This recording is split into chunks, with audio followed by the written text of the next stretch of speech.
The TV news reported an incredible event that will go down in history. The previously sent Apollo 11 landed on the moon. The screen showed a close-up of the one-man crew slowly descending to the lunar surface, step by step.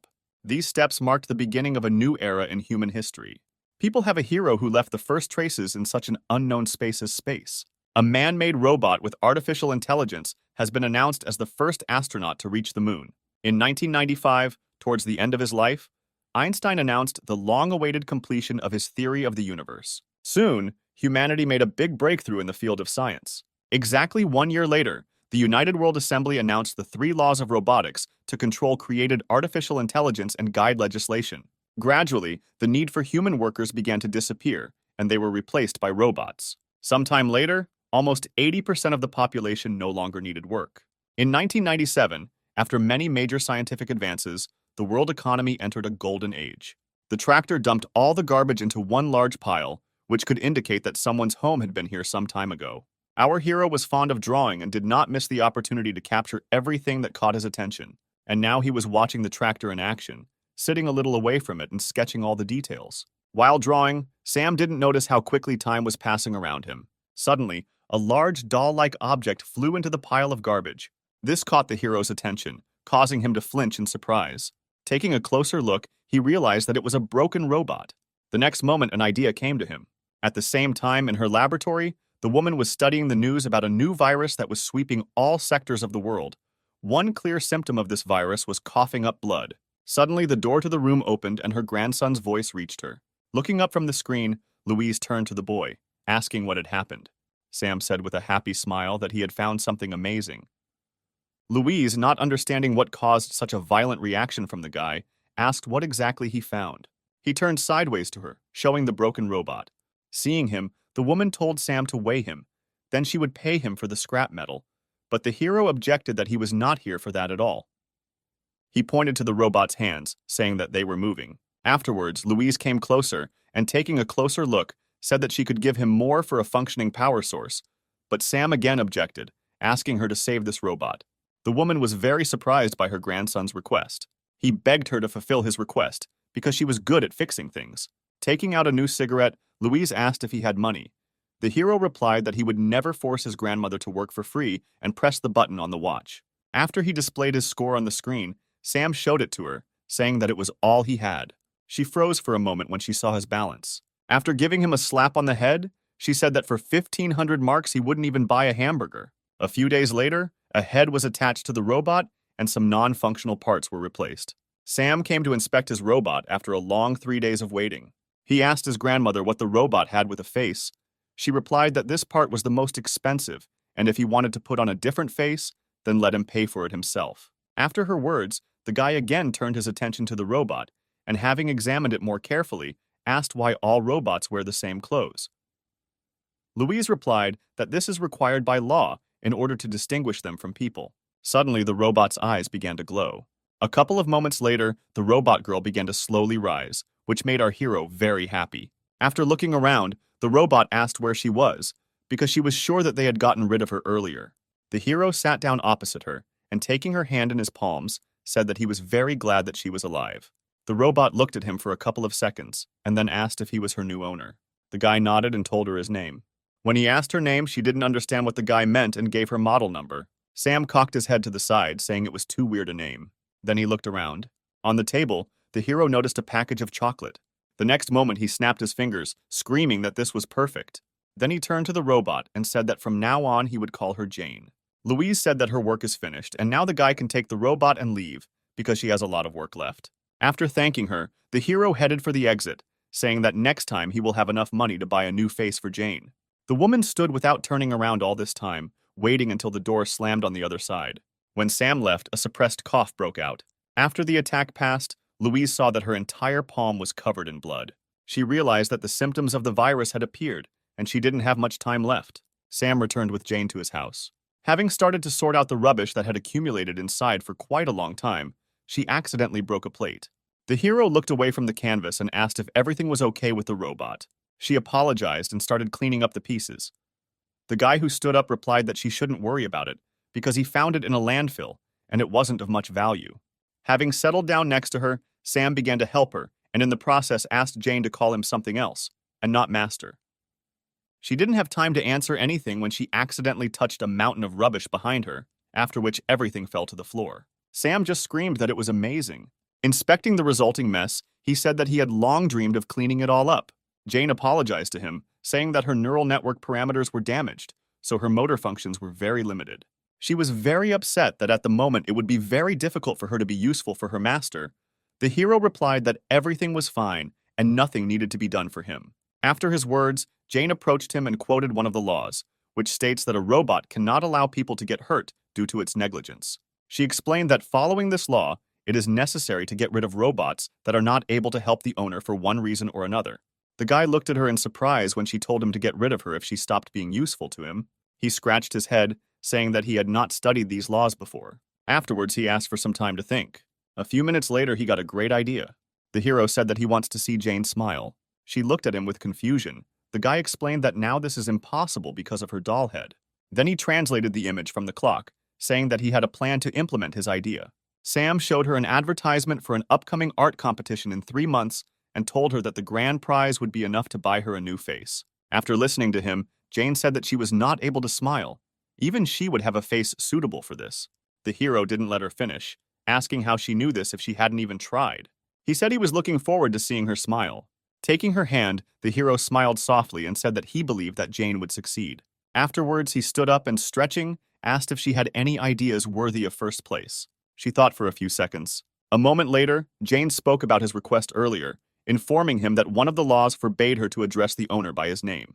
Raising her head, she asked if Mr. Sam could address him. The guy smiled, answering that this option suits him. In the evening, they headed to the landfill together, collecting things that interested the hero. That night, they fell asleep together. The days passed by. Sometimes they visited Louise, helping her with the cleaning. In the evenings, Sam spent his time drawing, trying to draw something worthy of first place. Louise spent these days conducting her research, waiting for the disease to finally get the better of her. On one of these days, her grandson burst into her laboratory with joyful cries. Showing her his award for the competition, he said that he managed to take first place. The woman looked in surprise at the joyful boy. When he asked if he could now buy a new face for Jane, Louise just smiled. A week later, the robot's face was changed from a doll's to a human's. The hero was beside himself with joy. Looking at herself in the mirror, Jane assumed that some kind of mistake had occurred because her eyes and face shape looked strange. But Sam convinced her otherwise. He reminded her of his request earlier and asked her to try to smile. Jane had difficulty controlling her facial expressions and, squeezing out some distant semblance of a smile, asked if this was what the hero meant. The guy didn't know what to answer her and could only stand silently.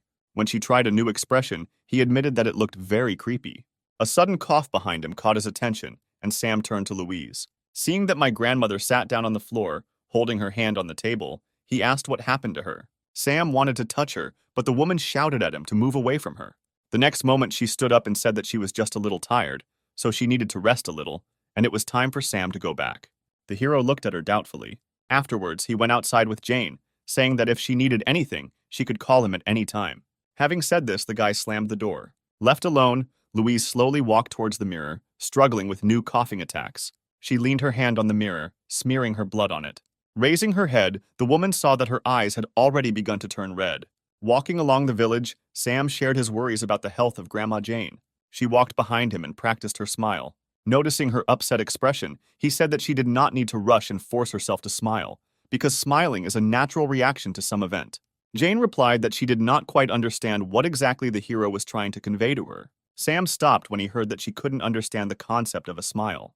He tried to explain everything to her in more detail. After listening to him, Jane asked to get rid of her because she could not obey the only order of her master and was breaking one of the laws. The guy looked at her in surprise when she said that she was just a pile of scrap metal, the existence of which was devoid of any meaning. The hero couldn't listen to it anymore. He shouted at her to shut up. With his head bowed, Sam told her to listen carefully to what he was about to tell her. When the robot heard that despite what the law dictates to them, her owner would never leave her, she was sincerely surprised. Saying this, the hero remembered his painful past. A few years ago, his mother packed her things and wanted to leave. He tried to stop her, but received only another resounding slap in the face. The boy lay with tears in his eyes and watched as his mother turned around and left somewhere forever. That day, he sat outside the door for a very long time, hoping not that she would change her mind and come back. Coming out of the memories, the hero looked into Jane's eyes, saying that he does not abandon his family members. Then he asked her to never say that about herself again. He folded his hands on his chest and added that if he heard again that he needed to get rid of her, he would be very offended. Stunned, Jane stood for several seconds before answering a word. Suddenly, Sam started bleeding from his nose. The robot girl, who did not expect this, watched this in surprise. A second later, she leaned towards her equally surprised master, asking what had happened. But Sam was unable to answer her due to a sudden bout of coughing up blood. He fell to his knees, coughing up blood. A few minutes later, the hero lost consciousness, and the robot girl put him on her back. She activated navigation mode to find the nearest hospital. A couple of seconds later, Jane received the necessary data and immediately headed in the indicated direction. Suddenly, something caught her attention. Wary, she decided to stop. The street ahead was on fire and people turned into monsters and devoured each other. Some tried to escape from the crowd of zombies, but eventually they overtook their victims. One of the men who contacted tried to break into the telephone booth of his victims. Jane turned to the system to find out the details of what was happening around her. She waited for several seconds to connect to the central database. Suddenly, heavy footsteps were heard behind her and Jane turned around. A zombie was approaching them. The robot decided to scan the person in front of it. She walked throughout the body, collecting data. A moment later, it was determined that the creature was no longer human. Jane realized that he and his kind posed a serious threat to her master. The zombie has virtually no traces of human DNA, which gave her a free hand. Jane finished gathering information, closing her eyes. A moment later, her bracelet began to glow. She said that all elements that pose a threat to humans must be eliminated immediately. Surrounding sounds began to reach the unconscious Sam. A couple of seconds later, with great effort, he managed to open his eyes. He wanted to say something, but he couldn't come out with anything other than a wheeze. Having given up these attempts, he paid attention to what was happening around him.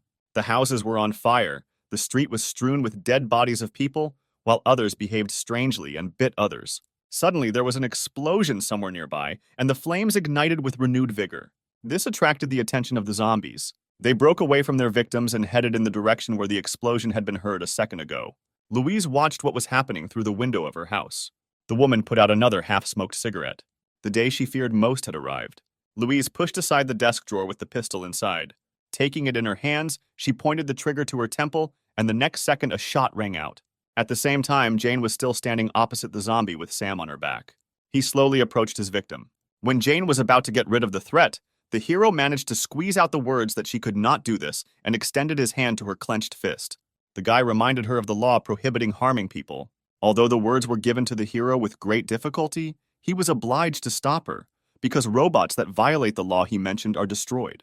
Sam asked Jane to promise him that she would never harm people. All this time, the robot girl looked at him in surprise. A moment later, she threw the guy to the ground. Sam didn't understand what caused Jane's reaction, but the next second she asked him who he was. The hero asked with confusion what she meant. The robot girl explained that she was unable to identify either his voice or his iris. Scanning the guy once again, she was unable to obtain any information about him, after which she announced that she would classify Sam as another dangerous specimen. Jane was sure that the guy lying in front of her was not her master, so she turned around, saying that she had to find him. The amazed Sam looked at his robot, not believing what was happening. He was able to call out to her only when she moved a few meters away from him, but Jane did not pay any attention to him, continuing to look for her master. Suddenly, Sam had another coughing fit. A couple of moments later, he heard footsteps approaching him and looked up to see who it was. The next second, he saw a crowd of zombies approaching him. At the same time, Jane ran further and further down the street in search of the real Sam. She suddenly stopped when she noticed something strange. A couple of meters away from her stood the same robot girl, and the man sitting in front of her asked her for help. She also scanned him to verify his identity, just as Jane had done earlier. A couple of seconds later, the robot girl said that the man was not her master, after which she lost all interest in the man calling out to her. She went in search of her owner, gradually moving away from this place. Jane turned around when she heard another robot's voice behind her. Nearby, a robotic man sat next to the body of his dead owner. Closing her eyes, he said that, following the law to ensure the confidentiality of the owner in the event of death, all data on the robot must be deleted. Within a few seconds, automatic erasure of all data will begin. Looking around, Jane discovered many robots similar to her, in search of their owners and those who were preparing to erase all data. Sometime later, she reached the house where she and Sam had lived all this time. Opening the front door, the robot girl stepped into an unlit room. Having scanned everything inside, she discovered that there was no one here except her. Suddenly, something caught her attention. Jen looked at the wall covered with Sam's drawings. Memories of the hero asking her to pose flashed through her mind. She stood for several minutes at this wall. Suddenly, she remembered Louise's house, where her master might be, and headed there. Sometime later, Jane approached our hero's grandmother's house. When she entered the house, it was unusually quiet inside. The robot girl went deeper into the house, exploring each of the rooms, and in one of them she discovered a dead body. Jane stopped to scan it and get information about the identity of the person in front of her. Having established her identity, she walked over and sat down next to Louise. Jane remembered what Louise had told her when she changed her face. The woman said that Sam's mother abandoned him when he was 5 years old, which is why he now sympathizes with Jane, because someone abandoned her too. Louise sighed heavily and continued, saying that she had become not just some machine for the guy, but the family that he valued more than anything in the world. She then asked Jane to stay by Sam's side no matter how much he might change. The robot girl covered the dead body with a found sheet.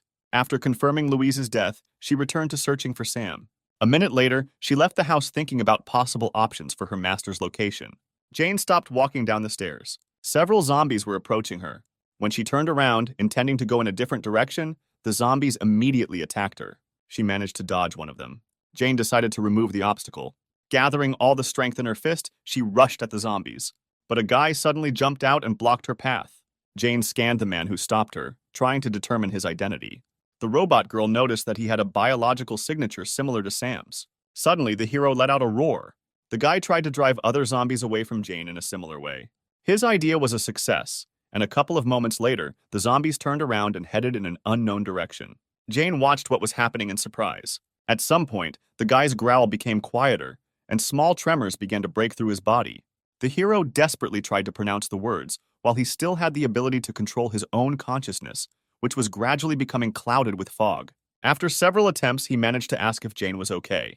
He slowly turned towards the wary robot girl, saying that he had something important to tell her. She scanned his voice and iris again, but received the same information as before. The man's identity was impossible to determine. Sam continued to approach her. He said that he wouldn't last long, so he had to have time to tell her. A few seconds later, he managed to take Jane's hand. After that, he said that the last 3 months that they spent together, he was truly happy because he had a family. All this time, the robot carried out various checks to establish his identity, but they all gave Jane the same answer. Suddenly, Sam was overcome with weakness and fell to his knees, the robot supporting him by his arms, preventing his torso from collapsing to the ground. Jen recalled various moments and desperately tried to convince herself that the guy in front of her was not her master. But his words and attitude towards her were no different from the real Sam. At some point, unconsciously to herself, she began to cry. Sinking to the ground, Jane hugged the guy, recognizing him as her master. She called his name, expecting some kind of response. Her tears fell onto Sam's face.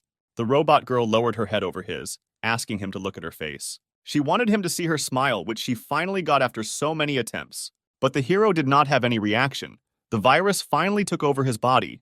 The next moment, he rose from Jane's lap and was about to bite her. She just watched the guy with tears frozen in her eyes. When he did bite her, Jen only squeezed Sam tighter in her arms. The guy tried to bite her hand, but was defeated over and over again. Due to an unknown virus on this day, the world's population decreased by 70%. An alliance of governments around the world immediately formed an organization to combat this virus and ensure safety by identifying the root cause of its occurrence. After research by the World Health Organization, it was stated that the DNA structure of zombies is significantly different from the DNA of an ordinary person. When the infection rate increased significantly and the government did nothing, people began demonstrating in front of the government building to demand a solution to the problem. Thus, more than 200 days have passed since the appearance of the virus, and the zombie ratio has exceeded 70% of the world's population. People could only believe that scientists would soon figure out a way to get rid of this disease. 230 days have passed since Sam was infected. Jane was checking out the necessary products at the checkout in the nearest store, which still had at least some food left. In the first 3 days, she heard on the news that the virus had spread throughout the world. But now that the network is turned off, she cannot find out news from outside. After putting the groceries into a bag, she thanked the former zombie salesman. He only let out an inarticulate wheeze. Jane assumed that other robots ceased functioning after losing their master, or they went somewhere else, continuing the search. In this village of robots, she was the only one left. She was tormented by questions about what the situation was in the outside world, and whether there was a cure for this disease. Suddenly, she heard a scream behind her and turned around. A man she didn't know was running away from zombies. Greg lamented his luck because he was supposed to land on the roof, but the wind picked up at the most inopportune moment. Suddenly, he tripped over the parachute ropes on his back and fell. The zombie decided to take advantage of this opportunity and rushed at his victim. Greg had already prepared himself for the fact that he was about to be bitten and closed his eyes. But when no pain followed after a few seconds of waiting, he opened his eyes, not understanding what had happened.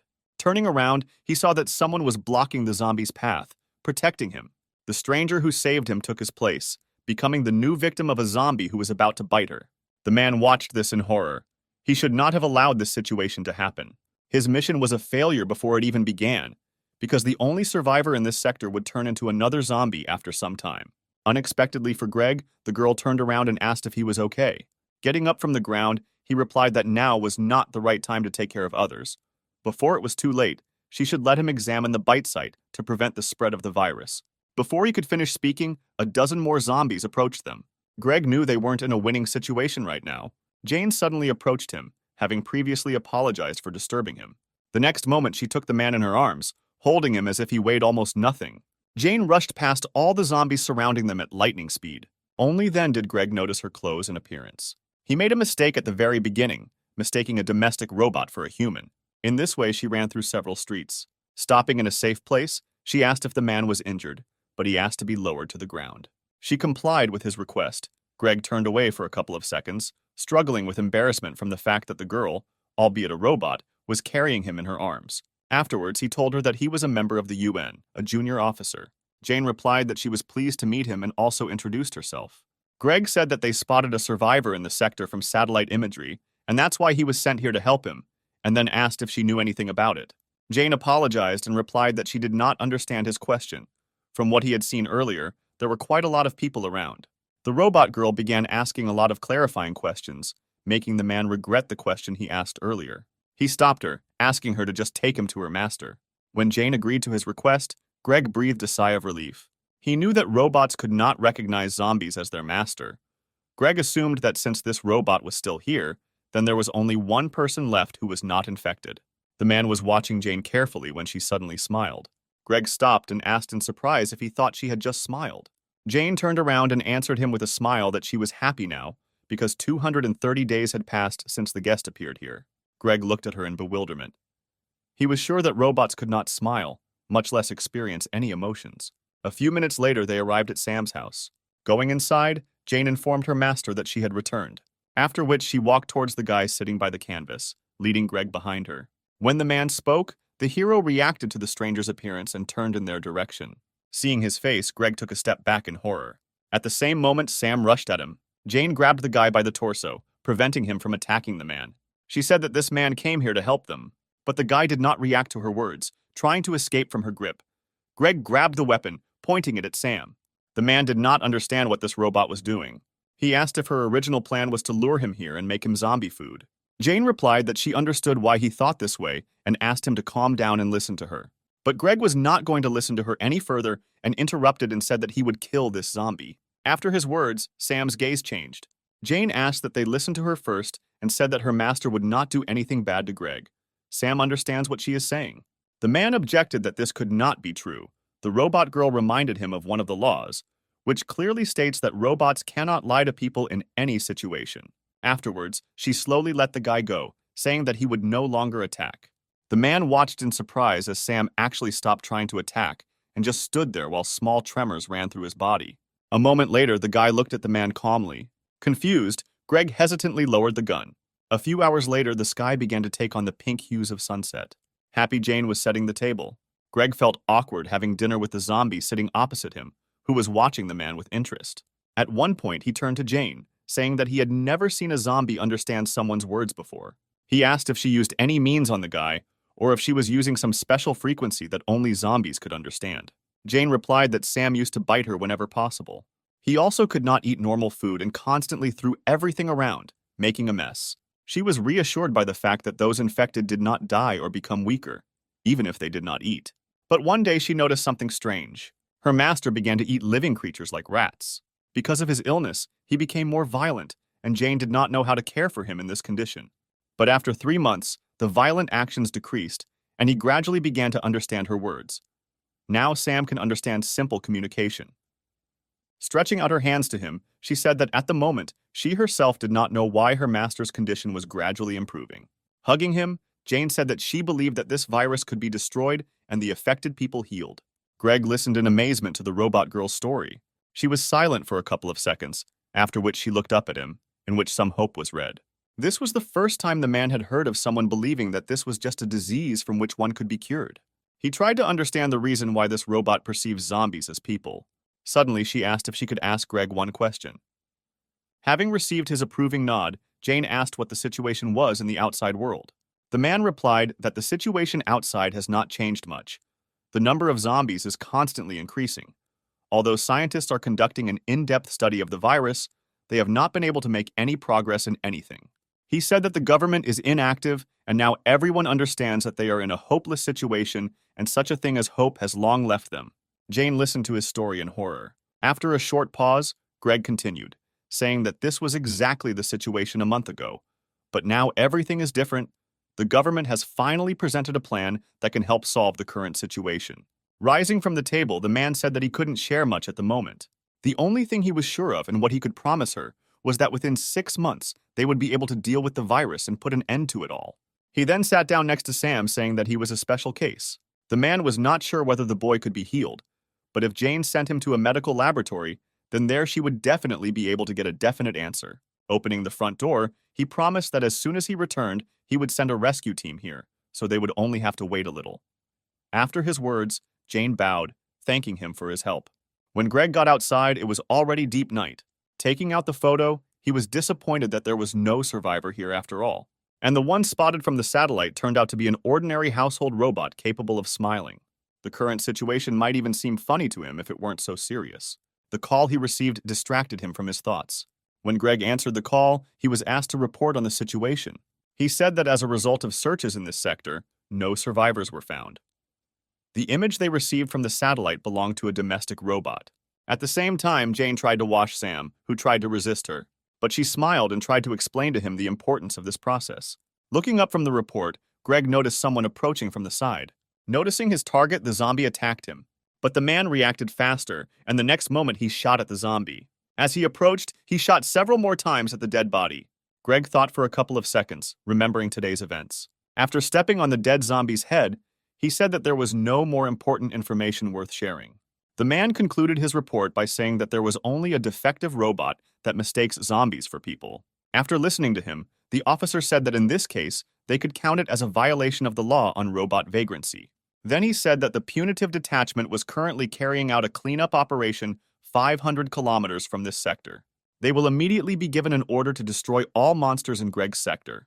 A couple of moments later, they contacted the commander of the punitive squad, providing the coordinates. Unsuspecting, Jane and Sam were enjoying their time in the bathroom.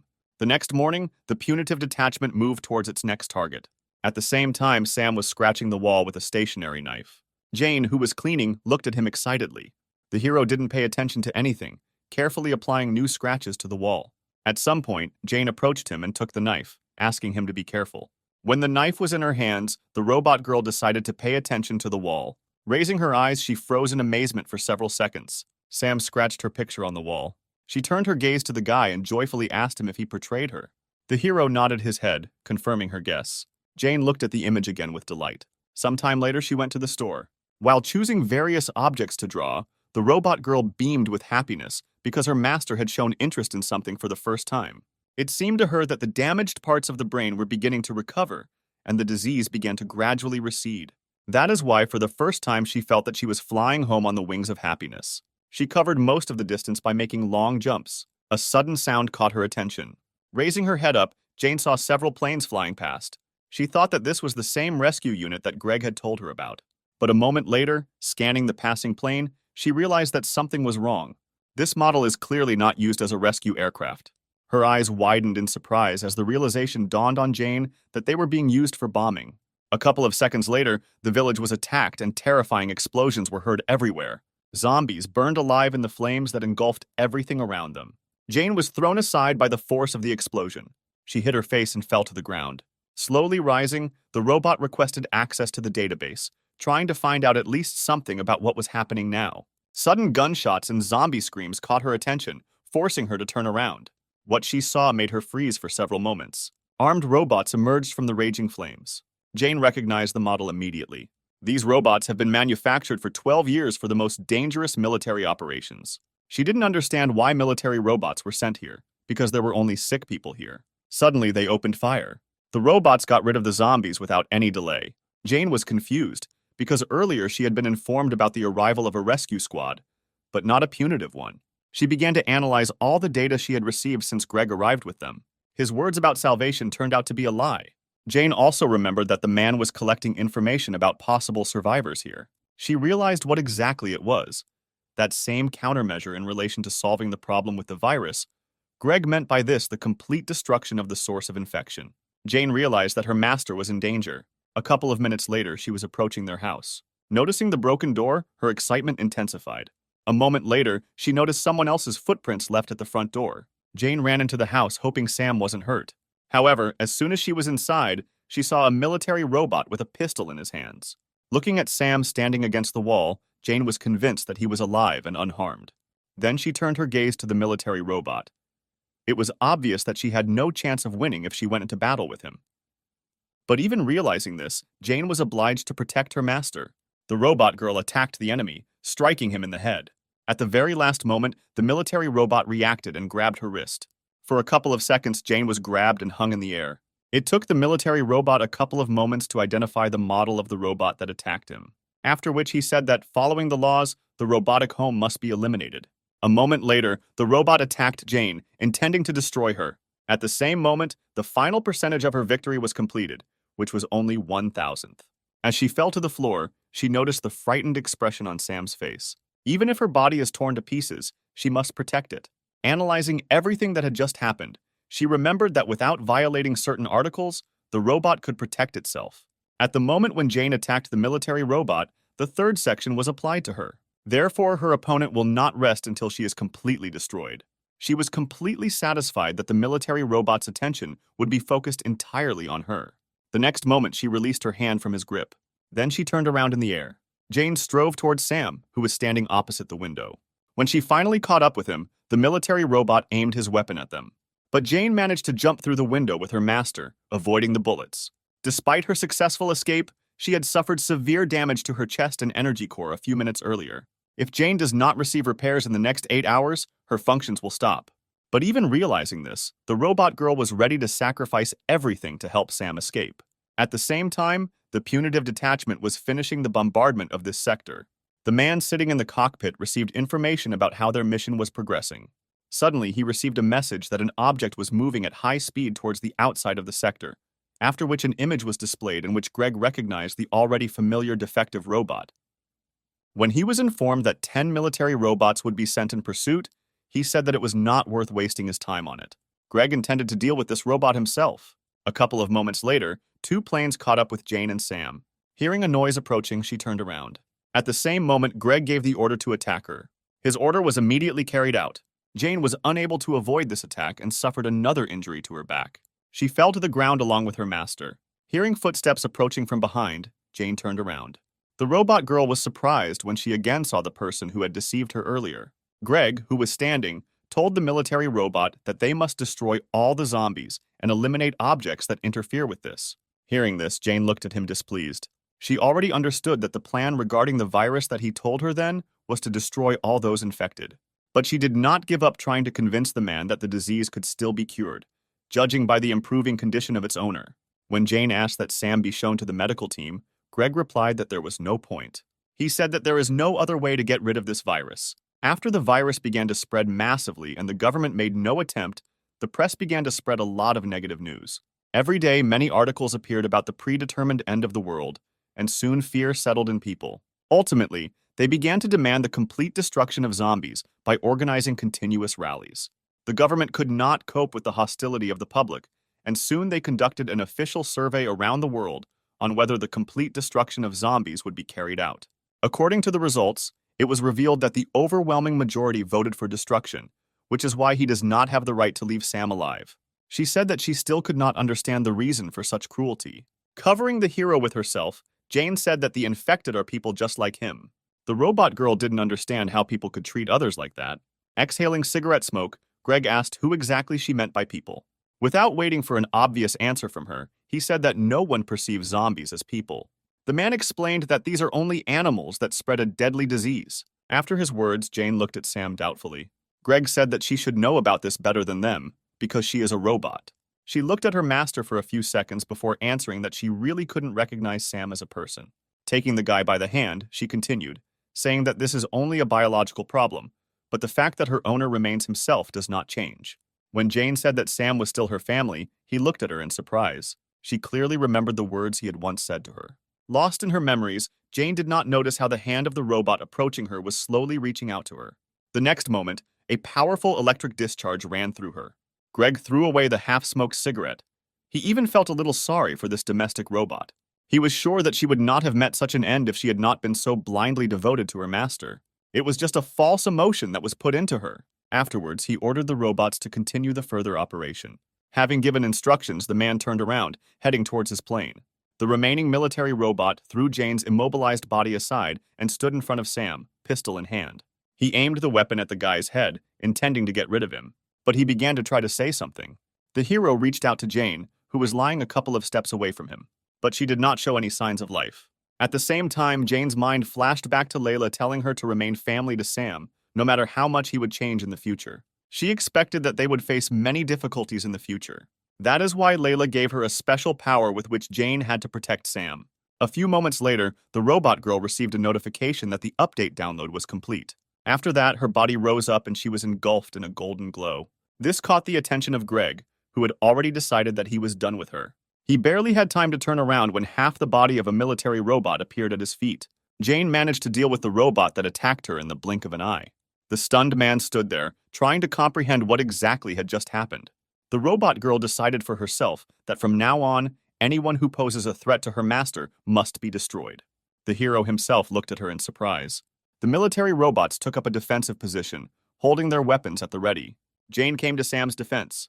Greg didn't understand how this was even possible, because just a minute ago she had been taken out of action. Looking at the robot lying in front of him, many questions appeared in his head one after another. Meanwhile, Jane unfastened one of the buttons on her suit. After the mechanism was activated, a protective dome surrounded the guy. When Sam began to panic, not understanding what had happened, she explained that this dome was intended to protect him, and he just needed to wait a little while she dealt with the enemies. Greg ordered the military robots to destroy Jane as quickly as possible, but not even a couple of seconds had passed before their heads were blown off. The shocked man did not even have time to understand what happened. Turning around, he saw Jane standing with the head of one of the military robots in her hand. He was amazed at her speed. Coming to his senses, he asked how this was possible. He couldn't understand how an ordinary robot got so many fighting skills. But she ignored his question, turning in the opposite direction. Then she ran in an unknown direction. According to the data that Jane received, it was established that there were several more squads of military zombies in the center. They have already destroyed almost half of the infected, and they have enough chances to become a threat to its owner. Jane was determined to incapacitate each of them. At some point, the military robot sensed someone approaching from behind and turned around. Jane blew off the head of one of them before the robots had time to react and began to attack her. The next moment, she knocked out another one with a kick. One military robot hid among the ruins and aimed at Jane from a safe distance. A moment later, there was a deafening explosion. The robot was confident that it had gotten rid of its target. Contrary to his expectations, Jane was already above him. She landed directly on him, thereby destroying the enemy's body. Greg at this time received endless messages about losses. He was shocked that an entire battalion was destroyed in 10 minutes by just one faulty house robot. Having gotten rid of all the military robots, Jane headed back to him. Greg commanded that the hangar administrator module be launched. The military, who had set up a camp nearby, received a message from their commander and unlocked hangar number 6. A robot of impressive size appeared from behind the open door, after which he was given an order to eliminate his target. Meanwhile, Jane rushed back to her master. Greg panicked when he noticed her approach. He shouted for the sent robot to hurry up. A couple of moments later, Jane's path was blocked by a new enemy. The man was glad that this robot arrived on time. Even if it is shameful for a robot of his level to fight with some domestic robot, but with his combat power, Greg will be able to get rid of Jane. At the same time, she studied the enemy, trying to discover weak points. The next moment, Jane struck him with a blow that caused his body to shatter into pieces. Greg was once again shocked by what happened. Not believing his eyes, he looked at what was left of the body of his best combat robot. He was brought out of his stupor by Jane's words that her mission was over and 116 robots had been eliminated. Now the man was looking at her in horror. When she started to approach, he shouted at her not to come near him. But seeing that Jane was not reacting to his words, he grabbed the gun. The next moment, Greg pointed the gun at Sam, hoping it would make her stop. But when this action had no effect, he voiced his intention to shoot the guy in the head. Jane just frowned, getting closer and closer with every step. Ultimately, Greg did shoot. But the barrier surrounding Sam did not allow the bullet to reach the guy, and the bullet flew in the opposite direction. The man was unable to dodge, and the bullet went through his thigh. Jane approached her master to remove the barrier. After turning to Greg, who was crumpled in pain, saying that people are afraid of the disease and abandon their fellow men. But she did not intend to act like them and would never give up her family. Turning around, Jane finally said that until the very end, she would look for a way to cure this disease, after which she headed off with Sam in an unknown direction, leaving Greg alone. Looking at the retreating backs, he felt that he was obliged to urgently inform his superiors about everything that had happened here today. A few hours later, Jane and Sam were at the grave. The robot girl thanked Louise for installing a system with which Jane managed to protect her master. She told her that she was going on a trip with Sam. Holding her gaze on the carved name, she continued, saying that they could no longer rely on outside help. Jane will look for a cure for Sam and will definitely cure him. When this happens, they will return here again. So she asked Louise to wait a little longer for them. Then they slowly set off. Along the way, Jane shared that she was thrilled to be traveling with her master for the first time and asked if he felt the same. Sam answered her, trying to express the same emotions. At that moment, she thought about Greg's first reaction when he first saw Sam. He was greatly surprised when he learned that her master was able to understand words. Greg wasn't lying when he said Sam was a special case. According to the data received, she knew that any type of virus accounts for another 1% of all humanity, and it is this 1% that has antibodies to the disease. Jane suggested that Sam was one of these people, and that in the future, he would become an important key in finding a cure. That is why their first task was to find the right person to confirm the presence of antibodies in her master. Suddenly, there was a noise from an airplane above them. Surprised, Jane immediately stopped. The discovery of an escaped zombie and a robot was reported. Jane managed to put a barrier around Sam while she fought the enemies. The robot girl was ready to challenge the whole world to protect her master. 15 days have passed since they left the village. Jane was surprised to find a barricade and they stopped a few meters away from it. It must have taken a lot of time to build something like that, and it was the question of when they managed to do it that haunted her. After scanning the area, Jane learned the location of defensive artillery structures, which are designed to block further advance of the infected. If they got too close to them, it wouldn't end well, so she decided they should go somewhere else. Looking at the sky, Jane assumed that it would start raining soon and they should hurry. A moment later, confirming her thought, the first drop fell from the sky. When they reached the nearest town, it was already pouring rain. Jane covered Sam with rain the whole way, but the rain was too heavy and the umbrella could do little to help them. Leaning over, she told her master that he didn't have to worry, and they would definitely find a place where they could wait out the rain. The guy was pointing his finger somewhere, trying to tell her something. Looking where Sam was pointing, Jane noticed the light of a lantern in one of the houses. She approached and knocked on the glass, asking if anyone was there.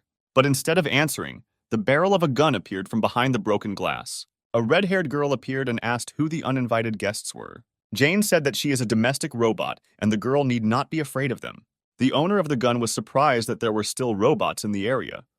Jane replied that she and her master were currently in the middle of a journey and saw a light here while passing by. When the hero raised his head, Maria drew attention to his eyes and pointed the gun at him. She asked Jane why she was dragging zombies around with her. The robot girl covered Sam with herself, answering that he was safe for others and did not attack anyone. But Maria fired a bullet at Jane, not allowing her to finish. She warned that if they came closer, she would definitely shoot again. Finally, the girl advised to get rid of this zombie as soon as possible. After her words, Jane's gaze filled with sadness. Sam was worried about her and reached out with his hand to the injured forehead of his only family member. Smiling, she said that she was fine and that this damage would be repaired automatically within 10 minutes. Moving away from this house, Jane took a last look at it. She had the opportunity to personally verify that people were really very afraid of the infected, but she could not leave everything as it was. Maria's younger sister excitedly asked if her sister had killed that girl, but she replied that it was a robot and it was impossible to kill her with a regular gun. When Anya said that Maria shot the robot in the head, the girl hesitantly replied that she only wanted to fire a warning shot and did not intend to intentionally hit her. Anya, no less worried, asked what they would do if the robot nevertheless presented them with the fact that she had been shot in the head. Maria, who was shooting for the first time in her life, was surprised by the strong recoil from the weapon she had previously selected. Looking out the window, the younger sister looked at the retreating backs, saying that she felt sorry for them. The girl handed Anya a chocolate bar, saying that now was not the best time to worry about others, but Anya replied that she was not hungry and Maria should eat it herself. But she insisted, saying that Anya had not eaten anything since yesterday. Her younger sister crossed her arms over her chest, answering that Maria herself had not eaten for 3 days. Thus they argued for some time. They were interrupted by Jane reappearing. Maria immediately grabbed her gun and pointed the gun at her and asked why she was here again. The robot girl raised her hands asking to be listened to. After that, she picked up a large box of food, saying that she couldn't pass by and decided to help them by collecting some food from the nearby market. Seeing this, the sisters could no longer think about anything other than the food in front of them. At this time, the sisters were enthusiastically gobbling up food on both cheeks. Anya thanked Jane with tears in her eyes, saying that they had not been able to eat properly for several days. She smiled and replied that there was still a lot of food left, and if they wanted something else, they could say so at any time. Drawing attention to Sam, who was standing with his back to them, the girl asked why he did not eat with them. Jane replied that he was sick and could not eat normal food at the moment. Frowning, Maria asked if she was planning to fatten them up so that she could later feed them to her master. Jane assured her that this was not the case. Anya did not take her interested gaze off Sam. She walked over and touched his back, getting his attention. A couple of seconds later, the surprised hero turned to her. Anya could not hide her joy. Her sister immediately jumped up from her seat, telling the girl to immediately move away from him. But she ignored her and, shaking Sam's hand, offered friendship. The guy hummed uncertainly. Alarmed, Maria repeated her request again, but in a more insistent voice. Dissatisfied, Anya turned to her sister, reminding her that Sam was not dangerous, then asked him if he would eat her. He shook his head negatively. The girl smiled happily, saying that he was friendly. Maria could hardly contain her emotions when her sister suggested how nice it would be if other zombies were like Sam and their mother remained alive. At dawn, the rain finally stopped. The zombies were still wandering around aimlessly. For the first time in a long time, Anya was able to sleep peacefully without nightmares. Maria patted her sister on the head and thanked Jane for her help. Smiling, she replied that she was also grateful to them, because it was the first time that her master looked like his former self.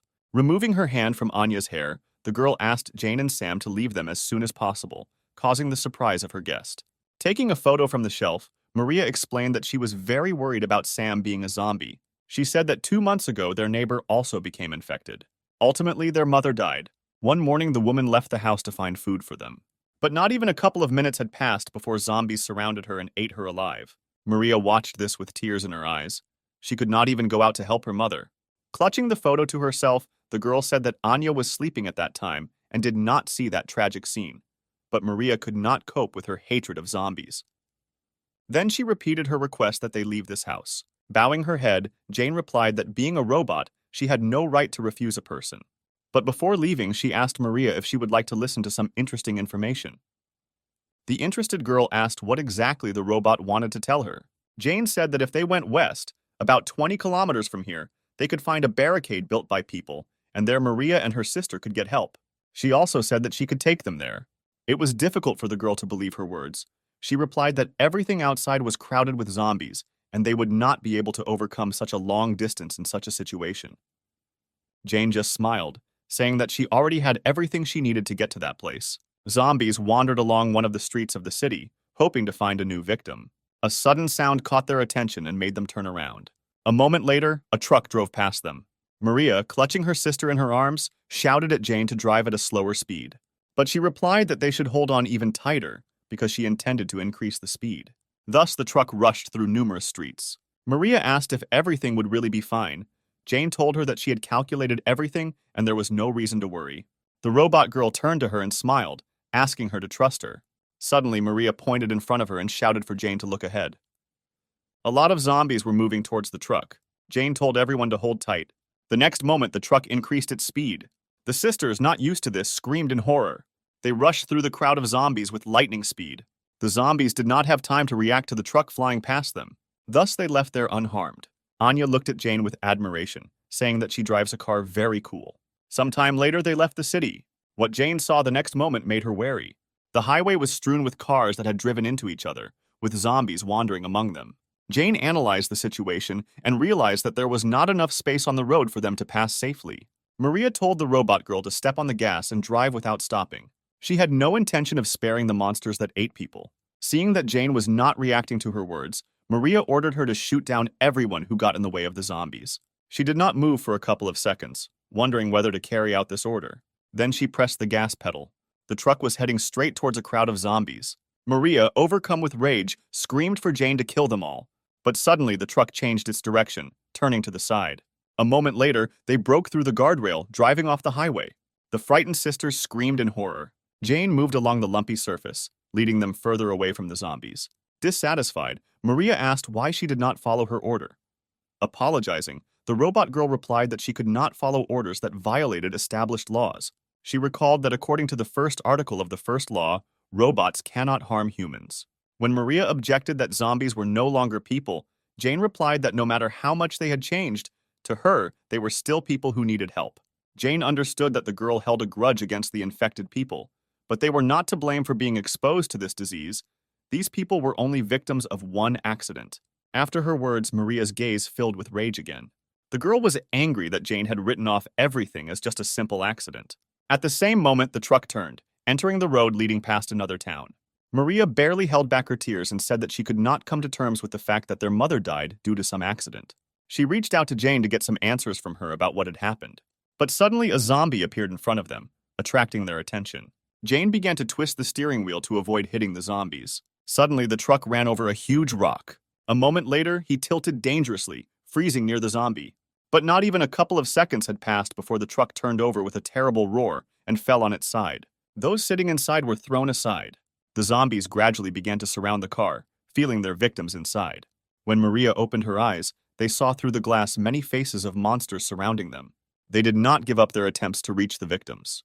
Assessing the situation, Jane asked the sisters to remain calm, but Maria interrupted her, saying that if she had followed her order, then this would not have happened. She doesn't care why these people became zombies. All that matters now is that they are monsters who eat other people. If they don't get rid of them, they will eventually become the same themselves. Sitting Sam back down, Jane replied that it was for this reason that she was looking for a cure for her master. Maria looked at her with confusion. The robot girl explained that if she manages to find a cure for this virus, then no one else will suffer. But Maria only laughed sadly, saying that these were just stupid hopes. Afterwards, Jane turned to her master with a request. She asked if he could protect the sisters for 8 minutes. Sam nodded his head affirmatively. After receiving his answer, Jane climbed out of the truck and rushed through the crowd. The zombies gathered at the entrance tried to get inside. Maria and Anya experienced real horror. The hero began to growl and push other zombies away. The girl was surprised that Sam was really trying to protect them. Suddenly, the truck began to rise. The girl screamed in fear again, and the surprised guy tried not to fall out of the front window. Jane managed to turn the truck over and lift it, thereby protecting her charges from the zombies. She shouted at Maria to fasten everyone's seatbelt. The girl, not understanding anything, sat looking around. Anya quickly came to her senses and fulfilled Jane's request, fastening Sam. The next moment, the truck was thrown over the top. Anya looked out the window in surprise. The truck hovered in the air, covering a long distance. Jane followed them along the ground. When the truck began to descend, she jumped up towards the truck. A few seconds later, Jane caught up with the truck. She supported the truck, softening its landing. The girls screamed in horror again, feeling that they were starting to fall. Having touched the ground, Jane tried to brake, still holding the truck. A few seconds later, she finally managed to stop. At the same time, behind the walls of the barricade, people did not stop monitoring the situation around them. Having received an urgent report, one of the employees actively knocked on the door of his boss's office, waiting for permission to enter. A few moments later, the man gave permission to enter, without raising his head from the numerous documents that littered his desk. When Justin asked what was going on, he was informed about the received surveillance images. His hand froze, pen in hand, right above the document when he heard a truck approaching the barricade, which belonged to a survivor from the contaminated area. Putting his pen aside, Justin reached for his glasses to take them off. He was interested in this survivor he had just been informed about. Jane got behind the wheel again, and now they continued on their way without obstacles in the form of zombies. She broke the silence in the car by turning to Maria. She turned away when Jane asked if Maria was angry with her. But then she turned around and replied that they all almost died, and Jane should have warned about what she was going to do. Anya interrupted her sister and smiled and said that she enjoyed it, as if they were riding a roller coaster. A few minutes later, a barricade finally appeared in front of them. Jane told her sisters that they were almost to the point where they could help them. When Anya pointed to the wall and asked what it was, Maria replied that it was the place where the soldiers were who could protect them. She said the days of sitting cooped up, afraid to go outside, and sharing leftover food would finally end. Anya looked at her sister with delight, asking if she could go to school now. The girl smiled and nodded, answering that now they can live the same way as before. Suddenly, they ran over something that made an unpleasant squeaking sound. The next moment, the sisters saw a bright light. The truck hit a mine and flew into the air. Trying to think of a way out of the situation, Jane knocked down the door on her side. She managed to get out of the truck, along with her master and two sisters, before the vehicle hit the ground. Jane landed on the ground, preventing her charges from getting hurt. Afterwards, she excitedly asked if everything was okay. Maria replied that she was fine. She was only hurt a little. The robot girl realized that they had run into a hidden mine. She looked around, scanning the area around her, and saw many mines located throughout the area. A sudden scream distracted her from further inspection. Maria, with tears in her eyes, bent over her unconscious sister, asking her to wake up. Seeing this, Jane ran up to them. The girl asked her what they should do now, but she asked Maria not to shake Anya and let her examine the wounds. Metal fragments reached the girl's stomach, making the situation much more dangerous. Turning towards the structure, Jane said that she would try to contact the people at the barricade, because there should be a doctor there. As soon as she said this, a bullet flew a centimeter away from her. After that, they were told through loudspeakers that they should all leave. If they dared to come closer, fire would be opened. Hearing this, Jane stood up, shielding her master and the girls. She asked not to shoot, because these people were survivors, and one of them needed the help of a doctor. She was told that this announcement was for temporary beings. Justin reported that a few months ago, one survivor had already been rescued, but in the end he was infected, and a couple of days later, an incident occurred that contributed to the rest of the surrounding areas being infected. It was from that day that the government established that all people in the affected areas would be marked as temporary beings, so now they have no right to let them in. Maria couldn't believe what she heard. She didn't want to believe that they had come such a long way in vain, risking their lives. She was filled with resentment, anger, and despair. Suddenly, she screamed for them to be let in, because it was too inhumane to do this to them. Observing this, Justin forbade calling anyone from the infected area survivors and treating them the same way they treat zombies. If they approached, it was ordered to open fire immediately. Suddenly, he was informed that a large number of zombies were approaching the barricade. Zombies flocked to the sound of an exploding mine that attracted them. It was established that they came from neighboring sectors. Justin immediately ordered everyone to take up fighting positions and be ready to fight. At the same time, Sam and Jane turned towards the approaching zombies. What was happening was completely beyond Jane's calculations. She could not believe that the soldiers would really leave them like that. Having regained her composure, she turned to Maria, saying that they needed to get out of here as soon as possible. In a quiet voice, the girl asked what would happen after they escaped from here. She had no idea where to go when zombies were roaming everywhere, and those who could help them refused to do so. Jane tried to calm her down, but the girl interrupted her, saying that everything they do is useless and they will all die in the end. The robot girl decided to bring her to her senses, reminding her of Anya's condition.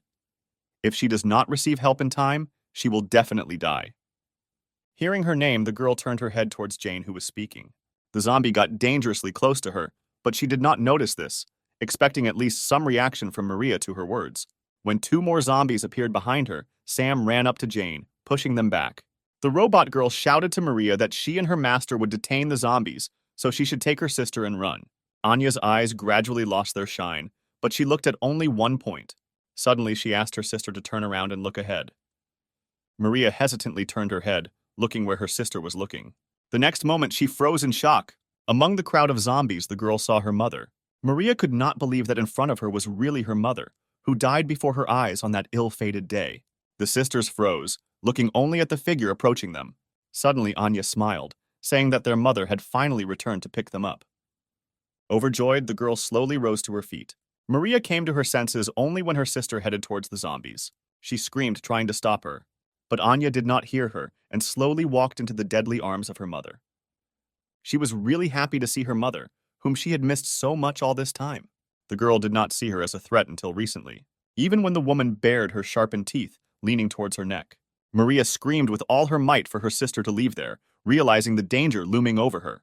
But it was too late, because the next moment their mother's teeth closed on Anya's neck, digging deep into her body. Seeing this, Maria, overcome with horror, jumped up from her seat and ran to her sister. At this moment, Jane turned her attention away from the zombie, looking back towards her sisters. She saw several more zombies approaching Anna. Jane immediately rushed to the girl's aid.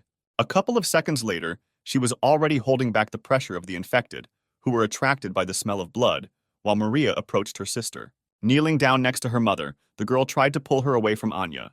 She hoped that the woman would hear her words and stop. The girl tried to explain to her that now her own daughter was in front of her. But seeing that there was no reaction to her words, Maria broke into a scream and, with tears in her eyes, begged her to stop. But her mother only began to bite into Anya's neck more furiously. At that moment, the girl realized that by trying to reach her mother, she was only wasting time. Maria reached for the gun, which was not far from her. After that, she pointed the weapon at the woman's head. The girl screamed with tears in her eyes for you to go away. Other zombies were once again defeated in their attempts to reach their victims. Jane and Sam couldn't let them get to Anya and Maria. Suddenly, she heard Maria's screams. Turning around, Jane found a terrible scene. She saw Maria pointing a gun at her own mother, threatening to shoot if she didn't leave. At the same time, Justin was informed about the successful preparations for the attack. A couple of moments later, one of the girls told him that everyone was only waiting for his order. Justin watched what was happening and said that they needed to wait a little longer. He was interested in how the current situation would end. Maria's attention was attracted by Anya, who said that their mother had finally returned. But she replied that now it was not their mother, but a monster devouring people. Anya did not hear her sister's words, saying that she no longer hoped to ever see her again. Maria listened to her sister in bewilderment. When Anya turned to her sister, one of her eyes changed color to red, and red marks were spreading across her body. The girl seemed surprised to hear Anya say that despite everything, their mother was not a monster. She remembered Jane's words that all those infected were only victims of the current situation. Then Maria herself answered her that if they did not get rid of the zombies, they themselves would die.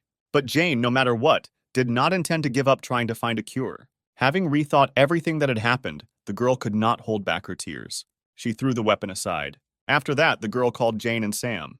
When the robot girl holding back the zombies turned around, Maria asked if she still intended to continue searching for a cure if Jane managed to find one. Then the girl asked to cure her family one day. Then she knelt down and hugged her sister and mother. Jane looked at this picture with sadness. A moment later, she promised that she would definitely heal them. Maria just looked at her gratefully and nodded. By this point, the virus had completely seized control of Anya's body. The girl reached for her sister's neck, intending to bite her. But at that very second, they were attacked from the barricade. Jane watched this, not having time to understand what had just happened. At the same time, the military reported that most of the zombies were within range of their weapons. A moment later, all the cannons installed around the perimeter were aimed at the crowd of zombies. At Justin's command, fire was opened and many zombies were hit. Sam dropped to his knees and, screaming, reached for the place where Maria and Anya had been a few seconds ago. The hero could not accept that his friends were destroyed in such a cruel way. Suddenly, Jane's protective dome appeared in front of him. The guy looked at her in surprise. He watched as she stepped forward, standing in the midst of many explosions from gunfire. Suddenly, one of the cannons aimed at her. At the same time, in the command center, Justin gave orders to his subordinates. He considered himself extremely lucky that these children had come to them, dragging a whole crowd of zombies with them, providing the perfect opportunity to get rid of them all in one fell swoop. The man suggested that at this rate, this area could be cleared much faster than they expected. Suddenly, alarms rang throughout the command center, and the color of the lights changed to a dull red. Justin asked what caused the alarm to activate, but the exact reason was not determined. A couple of moments later, he was informed that a very strong release of energy had occurred on the front line. The man asked to show him the camera footage. An image was immediately displayed on the screen, informing them that something was approaching them at great speed. By enlarging the image, everyone saw that it was just a domestic robot. At the same time, the man was conducting a report, reporting all the collected information to his superiors. One day, an ordinary household robot suddenly changed. And in just a couple of minutes, Jane was able to destroy an entire battalion of soldiers. After this, the 93rd Division sent military forces to get rid of it, but they were all defeated. Kevin reported that they asked a company that made home robots for advice, but they replied that they had never loaded this kind of ability into their robots. The man came to the conclusion that this robot is an updated custom model. It was also known that the place where she was last seen was the Western Barrier Point. It was there that Jane showed amazing abilities. She rushed forward through many explosions. Justin watched this in bewilderment, not understanding what this robot was doing. Suddenly, she began to gather all her strength into her fist. Jane was about to deliver a devastating blow. Approaching the wall, she hit it with her fist. From her blow, many cracks immediately appeared on the wall. A moment later, the cracks deepened, passing right through the wall. As a result of this blow, the headquarters shook, causing panic among everyone present. Justin ordered everyone to take refuge in an underground bunker. At the same time, the wall in front of Jane began to crumble. A couple of minutes later, the barricade collapsed, allowing her entry. Suddenly, she received requests for a video connection. After accepting the request, an image of an angry Justin appeared. He said that this barrier was the largest line of defense protecting the western region of the European district, and then asked Jane if she realized what its destruction would lead to. Without waiting for her answer, the man said that with such actions, she would put millions of people's lives in danger. Since this fact was a clear violation of the robot law, Justin ordered her to immediately switch off and stop functioning. But she replied that, like people, she simply protects what is valuable to her. Jane was determined to protect her master, even if she had to resort to such violations.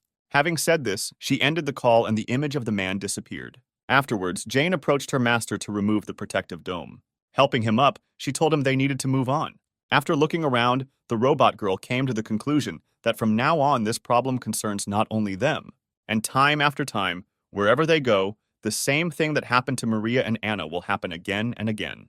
To put an end to this, Jane decided that she had to find a cure. Looking at the footage of her destroying an entire wall with just one blow, he said that this was far from an ordinary robot. They would view Jane as a weapon that openly opposed humanity. The man suggested sending several elite soldiers and getting rid of the upcoming threat in her person. The woman who listened to him replied that it was all quite interesting. She decided that they would stick to the strategy of the hunter watching his prey, so the operation to capture Jane would be too boring. At least a small problem would have to arise for the situation to become interesting. After that, she frowned and asked why she received all this data only now. Standing in front of her, Greg and his boss realized their mistake. The man, who is the commander of the 93rd Division of the Emergency Army, replied that they considered the matter to be a trifle for this report. Then he hesitated, and carefully choosing his words so as not to anger the girl even more, he said that this robot turned out to be a special case. After the situation had cleared up a little, they were going to provide a report, but were late due to scrupulousness. Listening to him, the girl raised her index finger. The next moment, Kevin received a bullet in the head. The shooter, Justin, said that the man missed his chance to survive. He hid because he was ashamed of being wounded by an ordinary house robot. If Kevin had immediately admitted this, he would only have received a demotion. Rising from her seat, Katarina said that this is only a problem for the military. If there are any problems, they should only think about the solution and not be busy, leaving the problems unnoticed.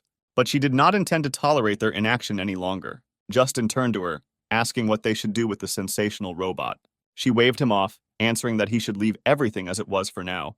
She didn't care about some kind of pile of scrap metal there. She then turned her attention to Greg, asking if he was the operational commander in the 315th sector. The excited man replied that he was an intelligence officer of the 93rd Division. She was interested in his words when he said that immediately after that incident, he reported this to the commander.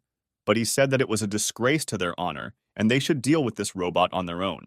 Interrupting him, Katarina lifted his chin, saying that Greg's face was too reserved, although his hair was a little messy. Afterwards, she displayed an image on the screen with a guy and a robot already familiar to him, and ordered him to tell about everything in detail that he managed to find out about this couple last time.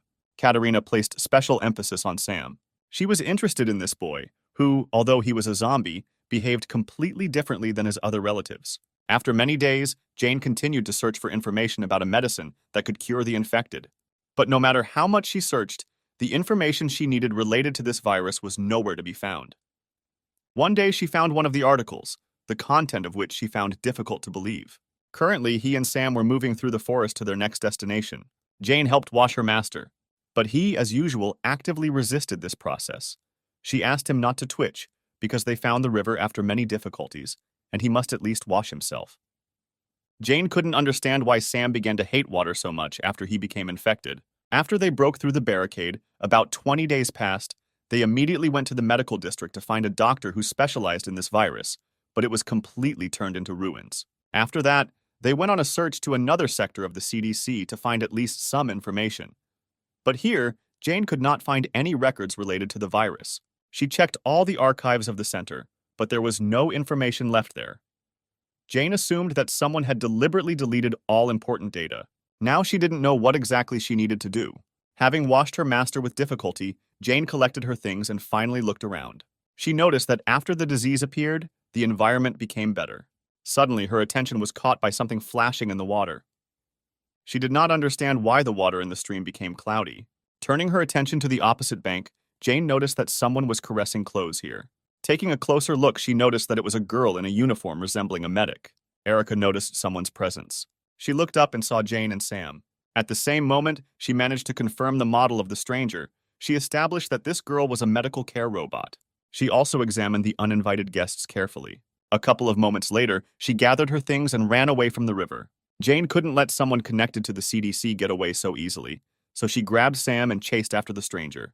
She hoped that this robot would have useful information about the virus for her. After several minutes of chasing, Jane ended up at someone's house. The robot girl stopped and put Sam on the ground, saying that their goal must be somewhere in this place. She opened the door of the house, asking if anyone was inside. But instead of answering, Jane heard the roar of zombies.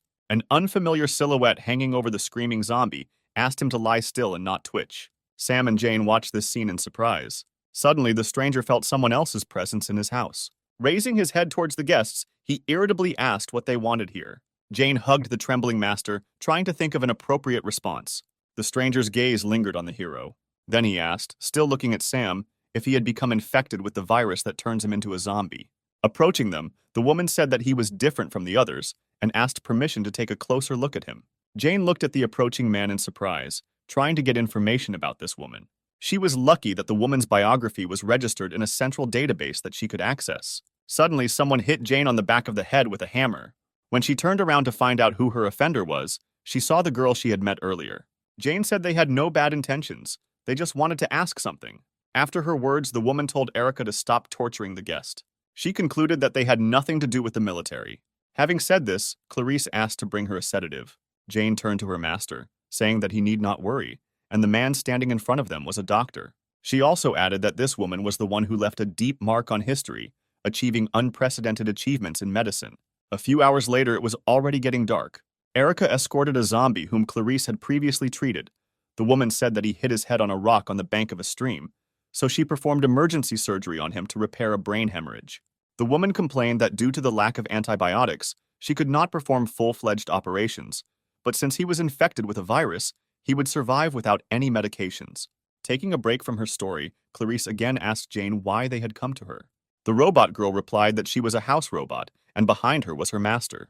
She was glad that she happened to run into Clarice. The woman was surprised when the guest said her full name and previous position. When she asked in surprise how Jane knew her, she replied that she had found the information she needed in the central database.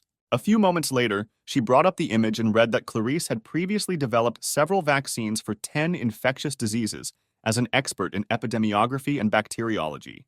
After which she hid the image and admitted that she did not even expect to meet the president of the medical association in such a place. The woman said doomedly that the robot's facial recognition system was still terrifying, even though her current image was very different from her previous one. After which she turned to Jane, suggesting that she had a lot of questions. Taking the liberty, she voiced the question that Jane thinks about most often, namely, why Sam manages to think straight and whether there is a way to recover from the virus. The robot girl looked at Clarice enthusiastically and confirmed her guess, saying that she was indeed looking for a cure. Jane shared the assumption that her owner has antibodies to the virus, and if Clarice can study it, then more accurate information about this can be found out. After listening to her, the woman scratched her head thoughtfully. Afterwards, she said that Jane should just give up because there is no way to cure this virus. The woman explained that this virus is not a disease. Jane was surprised to hear something like that and asked what it was. Clarice exhaled heavily. The robot girl said that they had come a long way here and asked the woman to tell everything she knew. At the same time, Katerina was drinking tea on board her ship. She praised the aroma of the tea, saying it suited her perfectly. Greg, who became her secretary, hesitantly turned to Katerina. He said that 2 days had already passed since she took the command ship for a sortie and recalled that Kevin asked her to tell him their destination from time to time. When the girl asked what the point of their appointment was if they couldn't enjoy a cup of tea without looking back, Greg asked what they would do if she was reprimanded. Katerina exhaled tiredly and said that he was saying very strange things after she saved Greg from being shot. Then she took off her glasses and looked at him irritably, asking a question about who, in his opinion, would dare to reprimand her. Then she exhaled and asked her to tell Kevin to just be on guard until he received his orders. Suddenly, she saw something in the glasses that caught her attention. Looking closer, she saw the same robot girl and her owner in the company of Clarice. Katerina was glad that they had finally made contact.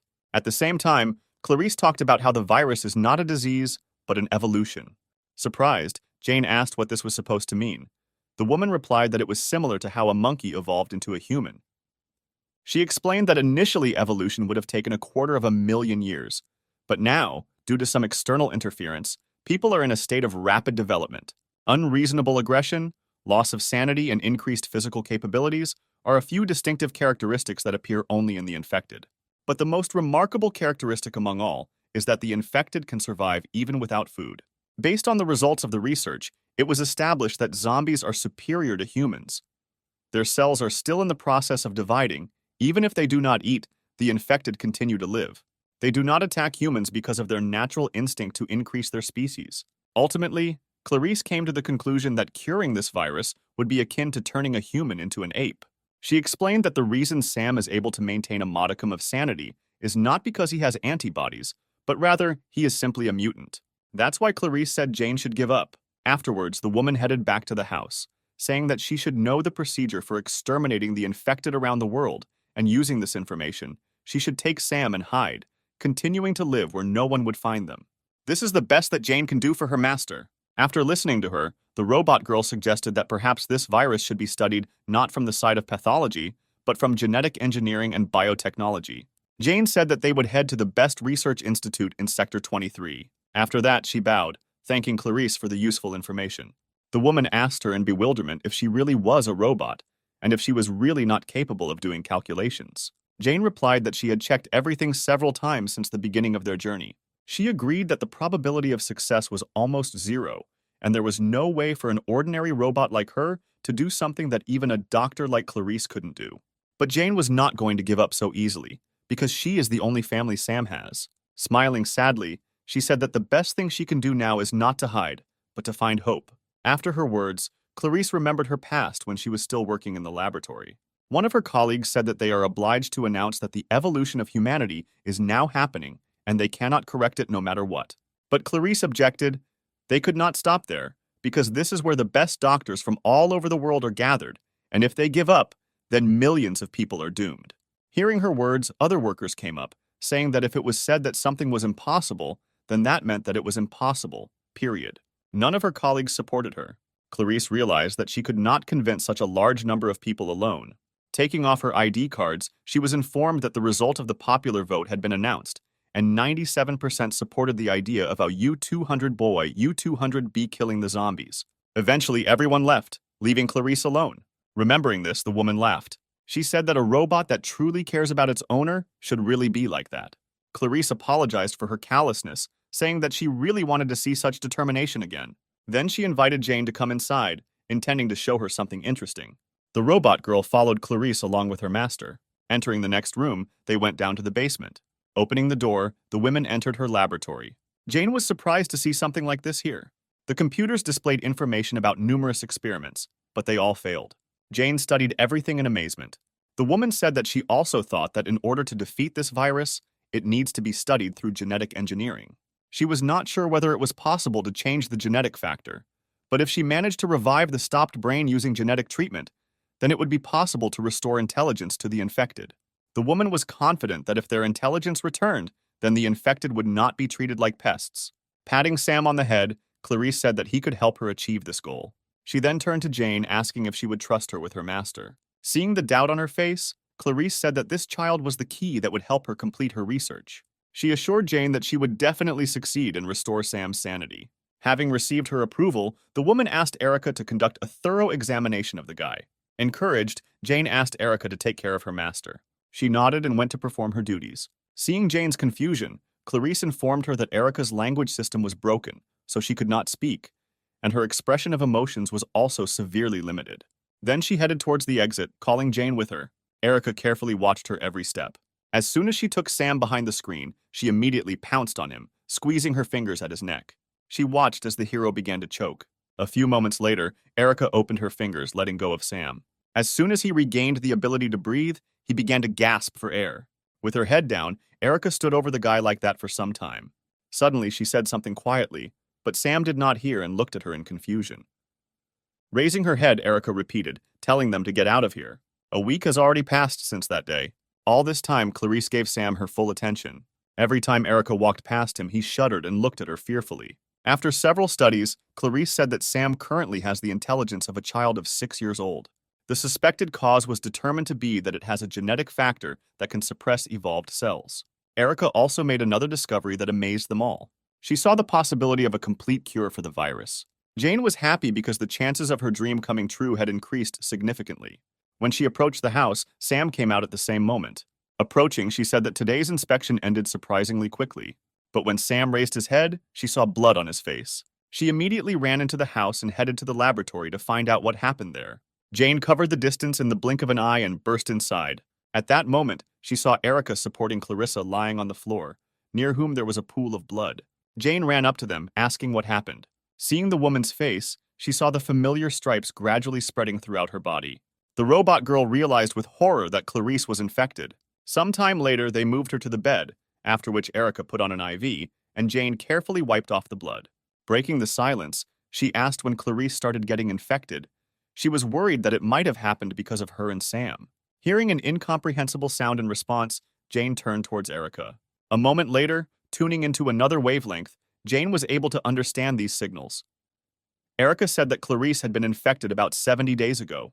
The woman did not want to give up her research and continued to conduct it, suppressing the infection with incomplete treatment. But even so, she has already reached her limit. Suddenly, Erica asked her and Sam to leave soon, to give Clarice the opportunity to rest at least the time she had left. Jane hung her head sadly as she thought about her words. Afterwards, she said that she understood the current situation, and it would really be wrong if they continued to stay here. Having said this, she and Sam bowed, Jane thanking them for their help. Suddenly, Clarice grabbed Sam's hand. Jane looked in surprise at the awakened woman, who was struggling to get into a sitting position. Clarice said that she was finally able to find the right path in research and asked where they were going to go. Then she collapsed back exhausted. It was obvious that the woman was in great pain. Reaching out to Erica, Clarissa said that she wanted to continue her research and asked her to help her get up. But she did not budge. The woman repeated her request again, but more demandingly. But Erica again ignored her request. Exhaling in disappointment, she said that she had been wandering in the dark for a long time, conducting numerous studies. She admitted that she was ready to give up many times. But one day Sam appeared, and for Clarice, he became the last hope. She looked at Erica, saying that right now she had unfinished business that was much more important than her life. Clarice again asked to help her get to the laboratory. But Erica again had no intention of complying with this request, so Jane decided to do it instead. The woman thanked her for her help. She just shook her head, looking at her with regret. Erica was unhappy with this action of Jane. When they were alone, she gave her a hard slap. Jane said that she was well aware of the reason for Erica's anger. She said that it was not her selfishness in favor of her master. Jane helped Clarice because she understands what she was experiencing all this time. Jane assumed that Clarice was very upset by the constant failures, and she was also under the stress of being infected. The robot girl said that she knows too well how difficult it is to fight against everyone alone. She was confident that Clarice would not stop, no matter what difficulties stood in her way. Jane said that if they could see just a glimmer of hope, they would both move forward no matter what. That's why Erica won't be able to hold them back. She looked at Jane in surprise. When she finished speaking, Erica lowered her head, biting her lip. The next moment, she said that Jane knew absolutely nothing. She asked what kind of end people like them would face. Jane froze in surprise. Clarice talked about how Erica's language system was broken, and she couldn't speak. Jane asked why she had been hiding her ability to speak all this time. Erica just looked at her with hostility. At the same time, Clarice injected herself with an injection that could briefly delay the spread of the virus in her body. Once the medicine was administered, she sighed heavily and leaned back in her chair. The system informed her of the results of another experiment on cerebral gene activation. The woman couldn't believe her own eyes when she personally read the results. Suddenly, Erica received a signal and was distracted from her conversation with Jane. Then, clutching her head, she quietly said that this should not have happened. Jane didn't understand when Erica suddenly rushed back into the house. She followed her, trying to find out the reason for her strange behavior. Once inside, the girl saw Clarice, overcome by another coughing fit, and Sam standing next to her. They approached her, asking if everything was okay. But instead of answering, Clarice took her hand away from her mouth and pointed at the monitor. The girl sitting next to her froze and looked at the monitor in surprise. The last experiment carried out was successful. Jane was incredibly happy because she had a chance to heal her master. Eliza was also amazed that Clarice still managed to accomplish what had recently seemed impossible. The woman looked at Sam, saying that all the answers to what was happening were in him. She thanked him. Then she said that her time was coming to an end. Clarice reached out to Erica, saying she wanted to ask her for one thing. But she looked at the monitor, not paying attention to those around her. The woman called her several more times. Without turning around, Erica said that from now on all this data is code blue. Everyone froze in surprise as they listened to Erica continuously repeat code blue. Clarice was most amazed by what was happening. She asked how it was possible that Erica had the ability to speak. Suddenly, Erica said her mission was accomplished. When the woman heard the name the girl had just called, Katerina received information from Erica about Clarice's discovery. The girl did not doubt her genius abilities. She stood up from the table, putting her glasses aside. She said that if they catch a zombie capable of maintaining their sanity, they will be able to achieve unprecedented heights. After that, she and Greg headed for the exit, saying that their vacation was over. Entering the control room, Katerina ordered everyone to prepare for takeoff. Taking her place, she told Kevin that they would be using the same weapon and asked him to hurry up and prepare it. But the man asked confusedly why she was going to use it. She had no intention of explaining to him and told him to simply carry out her order. Kevin said that in order to use these weapons, they need the approval of the president, so he will immediately seek his approval. Smiling, Katerina replied that her order was enough. She would simply provide a detailed report at the end. The man had no choice but to follow her orders. After this, he informed everyone that they would be using Mars and gave orders to begin preparing it immediately. The ship was approaching Clarice's house at high speed. Jane sensed danger approaching. She stood up abruptly, telling everyone that enemies were approaching them. The woman was surprised that their location was discovered so quickly. Jane told everyone to stay here while she fought and ran towards the exit. Clarice tried to stop her, shouting that it was too dangerous for her to approach the military. But she was seized by another coughing fit. Erica sat down next to her, offering her a glass of water. The woman asked the reason for her action. She just looked down sadly. At this time, Jane had already run out into the street. Looking up, she stopped. Jane noticed an approaching ship. After checking all the data, she discovered an unusual structure on it and established that it was a new type of military weapon, about which there was no information. The robot girl activated her body's power-up. She was determined to stop the enemy no matter what. The next moment, Jane jumped into the air towards the ship. In a few leaps, she was right in front of him. The weapon was already fully loaded and aimed at her. A moment later, a shot was fired. Jane realized that Clarice's research was the hope for all humanity, so she was obliged to protect her. Putting her hands in front of her, she created a protective barrier. The moment Jane appeared in their field of vision, the image from the cameras was transferred to the screen. Katerina's expectations were confirmed. It was obvious that the safety of the owner was paramount for this robot. Then she ordered Mars to be activated. Jane managed to create a large energy barrier. Katerina wondered if this robot could survive an attack from Mars. While in the laboratory, Sam, Erica, and Clarice heard loud noises outside. When the energy charge approached Jane, she covered herself with a barrier, not allowing it to pass further. With every second, more and more damage appeared on her body. She made a mistake in her calculations and realized too late that she was not able to contain such a large amount of energy. A few seconds later, there was a powerful explosion. At that moment, Clarice walked outside with Erica and Sam. She didn't understand what kind of light it was. When the bright flash from the explosion faded, the unconscious Jane flew down. Her body fell a few meters from the house. She did not respond to their screams, and small currents passed through her hands. Frightened, Sam and Clarice rushed to her. On the screen, you could see the boy lowered himself near the body of his robot. Kevin couldn't understand how an ordinary robot managed to stop a bomb that could destroy an entire mountain belt. Getting up from her seat, Katerina said that all robots are designed the same way as super soldiers. The girl suggested that today they could get more useful information. Turning to Kevin, she said that the most important skill of a commander is accuracy in assessing enemy capabilities. Then she ordered the hatch to be opened because they were going down. At the same time, Clarice and Sam sat next to Jane's motionless body, hoping to get at least some reaction from her to their voices. Suddenly, a huge shadow loomed over them. Clarice looked up to see what it was. The enemy ship stopped directly above their small group. Suddenly, the mechanism activated. A few moments later, a cabin containing military personnel descended. Clarice froze in surprise when she saw a familiar face there. As she descended, Katerina did not take her eyes off the woman. As soon as the cabin reached the ground, the doors opened, letting the girl, accompanied by military robots, out. Stopping in front of Clarice, she smiled. Erica helped her up. Katerina spoke first, saying she was glad to meet her old friend again. She noticed that her appearance had changed a lot over the past year. Without hiding her malice, Katerina said that this image suits Clarice much better. The girl looked at her in surprise when Clarice asked why she was still following her. Katerina replied that being the commander-in-chief is not easy. Even if Clarice committed a criminal offense, she cannot just arrest her. She reported that every day she receives reports about every step of the woman standing in front of her. After listing some of Clarice's most significant moments during this time, Katerina paused before continuing. She even knew the reason why the research laboratory was destroyed. When the government learned of the confidential information that this laboratory had obtained regarding the virus, it had to be destroyed. From the day Clarice received her scar in that dilapidated building, she was always on Katerina's gun. The woman understood what she meant. Freeing her hand from Erica's fingers, she asked why she betrayed her. Erica responded that the word treason doesn't really apply to this situation because she is property that belonged to the government from the very beginning. Clarice's eyes widened in surprise when Erica said that she was given 2 orders as a government robot, the first of which was to act as if her speech system was damaged in order to avoid leaking information. And the second order was that she needed to deliver an infected person who could control his mind at least partially. Clarice couldn't believe that this really happened. Having finished her story, Erica headed towards Katerina. The coughing fit again overtook the woman. Hearing this, Erica turned around looking at her regretfully.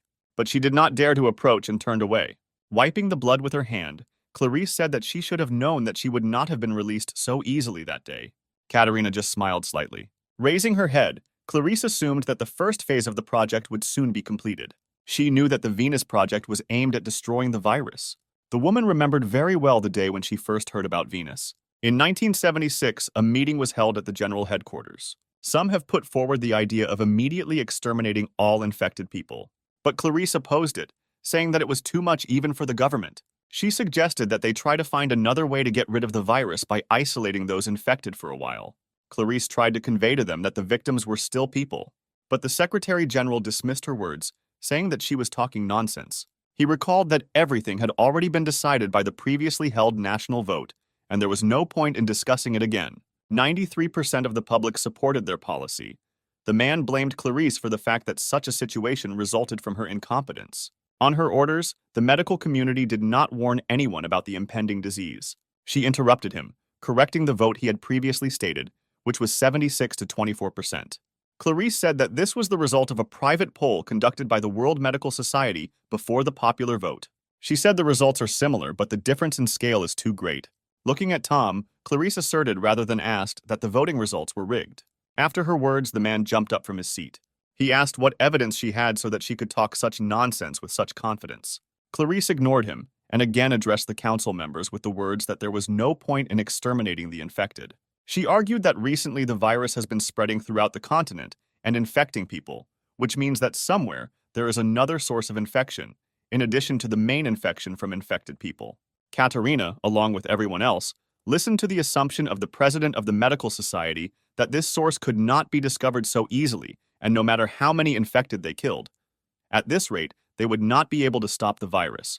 Clarice also said that they are currently developing a new treatment called genetic factor treatment. She assured everyone that she would be able to show significant results within the next 6 months. But Tom interrupted her, saying that Clarice had been raving about her impossible project for a long time. The man opposed it, saying that they could not let the situation in the world take its course for 6 months. The owner of the Dom OZ company, which develops robots, suddenly intervened. He said that his company had long ago begun to develop a plan for quarantining the infected using robots, providing them with all the necessary means. If they were allowed to act immediately, they could quarantine 80% of those infected in just 2 months. Clarice thanked him for his detailed explanation. She then continued by saying that the current epidemic is the worst in the history of mankind, and if the government takes control and publishes a plan, they can regain the trust of the people. She suggested immediately requesting a settlement fund from the president. Andrew intervened again, saying that this idea would not succeed. He explained that the settlement fund had already been requested, but the president immediately rejected it. Clarice was shocked to hear this. She asked why the president rejected this plan. Andrew stood up from his seat and left the table. Walking around the table, he began a story from afar, saying that in Germany there was an old province ruled by a tyrant, and the fanatics of this province were fired up with the idea of founding their own country. They planned to call this country the Third Empire, While it was being created, their military expenses increased, and soon after that, the World War began. Passing by Clarice, the man said that that tyrant had one absurd dream in which the whole world was at his feet. After a pause, Andrew continued, saying that that tyrant had achieved his dream. At that time, the Third Empire had overwhelming military power. A tyrant could turn the entire world into countries under his control, or into ruins in just 2 years. Frowning his brows, Andrew said that their success was short-lived, and 4 years later the whole world was united and the tyrant was executed. Thus, the Third Empire collapsed. Spreading his arms to the sides, the man summed up that a world government union was created to rule the whole world. Clarice asked in bewilderment why he decided to talk about this now. He stood there for a few seconds thinking about something. Then Andrew turned around, saying that the created union still could not cope with the consequences of unreasonable world integration. The integration of the new currency led to the current state of inflation. Mass uprisings also began to occur around the world. Andrew did not forget to touch upon the environmental problems that arise due to rapid population growth. Even the problems of mass unemployment were caused by the technological revolution associated with the advent of robots. That is why Andrew believed that the government was on the verge of destruction, and in the current situation, it could not cure the infected and take any measures. His speech was interrupted by Clarice, asking whether it makes sense to destroy the infected simply because subsequent actions will fail. Turning to her, he replied that the point was, having abandoned the third class, put the second in order and change the situation for the better for the first class. Then he snapped his fingers. At the same moment, virtual monitors appeared in front of everyone. Everyone began to peer carefully at the image. Andrew said it was a plan written by the president himself. Clarice looked in bewilderment at the document, which contained a solution that could change the whole world in an instant. The Venus Project was introduced to everyone in this room. Andrew asked everyone to read the project summary on the first 3 pages. He said that there are also plans there that must be carried out by individuals. As Andrew advised, everyone read the indicated pages. Reaching the main plan, Katerina grinned, calling it madness. Clarice read line by line with horror. A few minutes later, the man again attracted attention. Clapping his hands, he said that he wanted to raise the most important issue of the day. To be more precise, today they had to discuss the first phase of the Venus Project. Clarice couldn't believe her ears when she heard that the goal of this phase was to reduce the world population to a minimum. She interrupted him, saying that they were all crazy. Clarice tried to convince the man that this was all nothing more than a simple massacre. She suddenly fell silent, noticing the actions of the others. Everyone in that room rose from their seats and cheered loudly in support of this plan. One of the women said that with the help of this wonderful plan, the whole world can be reset. She then pointed to the monitor, saying that what she liked the most was the part about confiscating the residents' property and using the resulting resources. She recalled that 4 years ago they abolished all ATMs and replaced them with cryptocurrency. Due to the fact that all the property of the population is recorded in the World Bank, they can easily confiscate everything. The man sitting across from Clarice said that if they confiscated and redistributed the confiscated money, they would be able to deal with the problems of inflation and bridge the gap between social statuses. Others also supported the plan, saying that in the future, they could expand the capabilities of robots and offload much of the routine work that people did to them. One of the men said that now, during the robotic industrial revolution, overpopulation is tantamount to poison. Another man said that since no one had any objections, all they had to do was establish an acceptable number of victims. Clarice stood there, unable to believe that these people were actually discussing such an inhumane plan. Everyone began to actively propose their own options for how many people and what percentage of genders they should keep. Katerina suddenly intervened, saying that she had previously asked the president a question about what percentage of the population they could kill in 1 year if they fully mobilized the army. Although she was joking at the time, after simulating the situation, Katerina came to the conclusion that they could destroy approximately 86% of the population. After thinking about her words, Tom guessed that the result should only be 1 billion, which was quite good. The rest also supported the value of 1 billion, after which Andrew said that although they had reached an agreement, they should not break the formalities and proposed a vote. Clarice couldn't bear to listen to this anymore and slammed her fist on the table, drawing attention to herself. She asked if they had forgotten exactly how the Third Empire was destroyed. Clarice recalled the crazy idea of integration of races carried out by the tyrant. That massacre was not even recorded in the history books. The blood of more than 120 million ordinary people was shed, resulting in a riot. She asked if they really wanted to do something like this again. The woman, with tears in her eyes, asked whether it was worth rejecting the Third Empire then, if now they were going to carry out a massacre 10 times worse than that one. Andrew ignored her, saying that voting was ongoing. He asked everyone who agreed that the population should be reduced to 1 billion to raise their hand. Everyone raised their hands unanimously, with the exception of Clarice. After examining everyone, the man said that the decision had been made, and after the completion of the first phase of Venus, the number of survivors should be 1 billion. Clarice was unable to influence anything that day. Afterwards, she told the press about this plan, but not a single mention of Venus appeared, and scientists who shared her view were brutally killed by the military. That day, the research institute was strewn with many corpses of budding scientists. Only Erica and her owner Clarice managed to survive, although she was in serious condition. Clarice assumed that it was during this period that Erica deceived her. Katerina said that saving the life of the former president of the medical community was a kind of insurance. At the moment, doctors are on the side of the government. They also want to find a cure, but they have too little chance of success.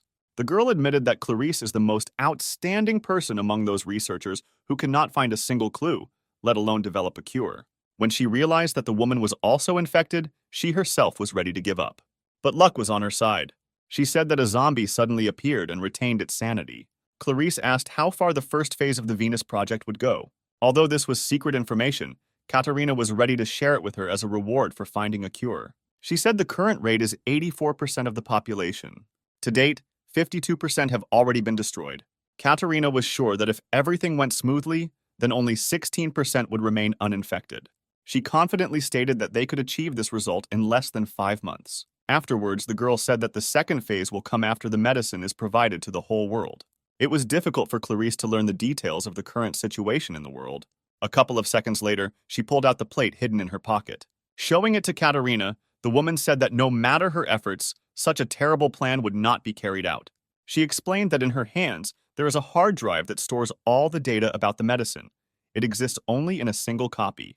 The next moment, Clarice broke it into 2 halves. Katerina was overcome with horror as she realized exactly what the woman sitting in front of her had just done. She screamed that she had gone crazy, and with such an action had doomed many lives to the mercy of fate. Clarice replied that because of her actions, they would have no choice but to stop the murders. The woman was sure that even if it wasn't her, someone in this huge world would definitely create a cure. Katerina listened to her, barely containing her emotions. Clarice understood that she had very little time left and decided to give one last piece of advice to Katerina, saying that humanity cannot be judged for its numbers. The girl just frowned, not hiding her irritation. Then she turned around, saying that she no longer needed Clarice. Returning to the cabin, Katerina gave the order to the military robots to get rid of this woman. Hearing her words, Sam raised his head and looked at her in surprise. He tried to say something to stop Katerina.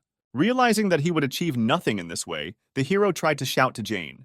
But she did not react to his voice in any way, and then Sam began to disturb her body. At the same time, Jane's automatic recovery mode boot was activated.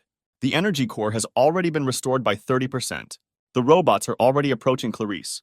She just closed her eyes, resigning herself to such an end. The next moment, the woman heard a weapon being pointed at her. But when nothing happened for several seconds, she opened her eyes and looked ahead in surprise. The robot said that he could not attack her because it would be a violation of the law. Hearing this, Katerina began to laugh quietly. However, the very next moment she was laughing out loud without holding back. Turning around, the girl said that a few moments ago, Clarice was very cute with that expression on her face. Then she said that everything was exactly as she had imagined. Nodding towards Erica, Katerina said that although she did not receive the drug data directly, it did not mean that she lost. The girl said that all this time Clarice had an excellent robot with her. After her words, Erica disconnected the part from her device, with which she communicated with Jane the last time, and gave it to Katerina, who said that copying the data at this time is even easier than taking candy from a child. Clarice was startled by this and shouted at Erica not to do this because this information should not fall into the hands of the government. At the same moment, a sharp flash of pain pierced her. The next attack meant that the effect of the previously injected medicine had ended, and the disease began to spread further with accelerated force. The woman curled up on the ground with pain coursing through her entire body. Looking at this picture, Katerina assumed that the virus was gradually beginning to take over her mind. Smiling, the girl said that very soon Clarice would evolve into a monster. But since she had taken a significant step towards creating a vaccine, the woman should have no regrets. Excited, Erica rushed towards Clarice. Sitting down next to her, she asked her how she was feeling. Turning around, Erica asked Katerina to fulfill her promise and keep her word. She recalled that the girl promised her that if the mission was successfully completed, she would save Clarice's life. Shielding the owner, Erica said that she would soon become a zombie, and then she would no longer be able to tell anyone any secrets. Erica begged Katerina to keep her promise. Looking at this scene, the girl remembered the past. A year ago, this robot also begged to save Clarice. Snapping her fingers, she replied that she never forgets her promises. After a pause, Katerina said that unlike robots, people know how to lie. Erica looked in surprise at the girl standing in front of her. The next moment, many shots pierced her body. When the military robot stopped firing, Erica collapsed to the ground. Clarice, lying on the ground, watched this in horror. Shouting out her name, the woman tried with all her might to crawl towards Erica. Frowning her brows, Katerina said that she was the first to be insulted in this way.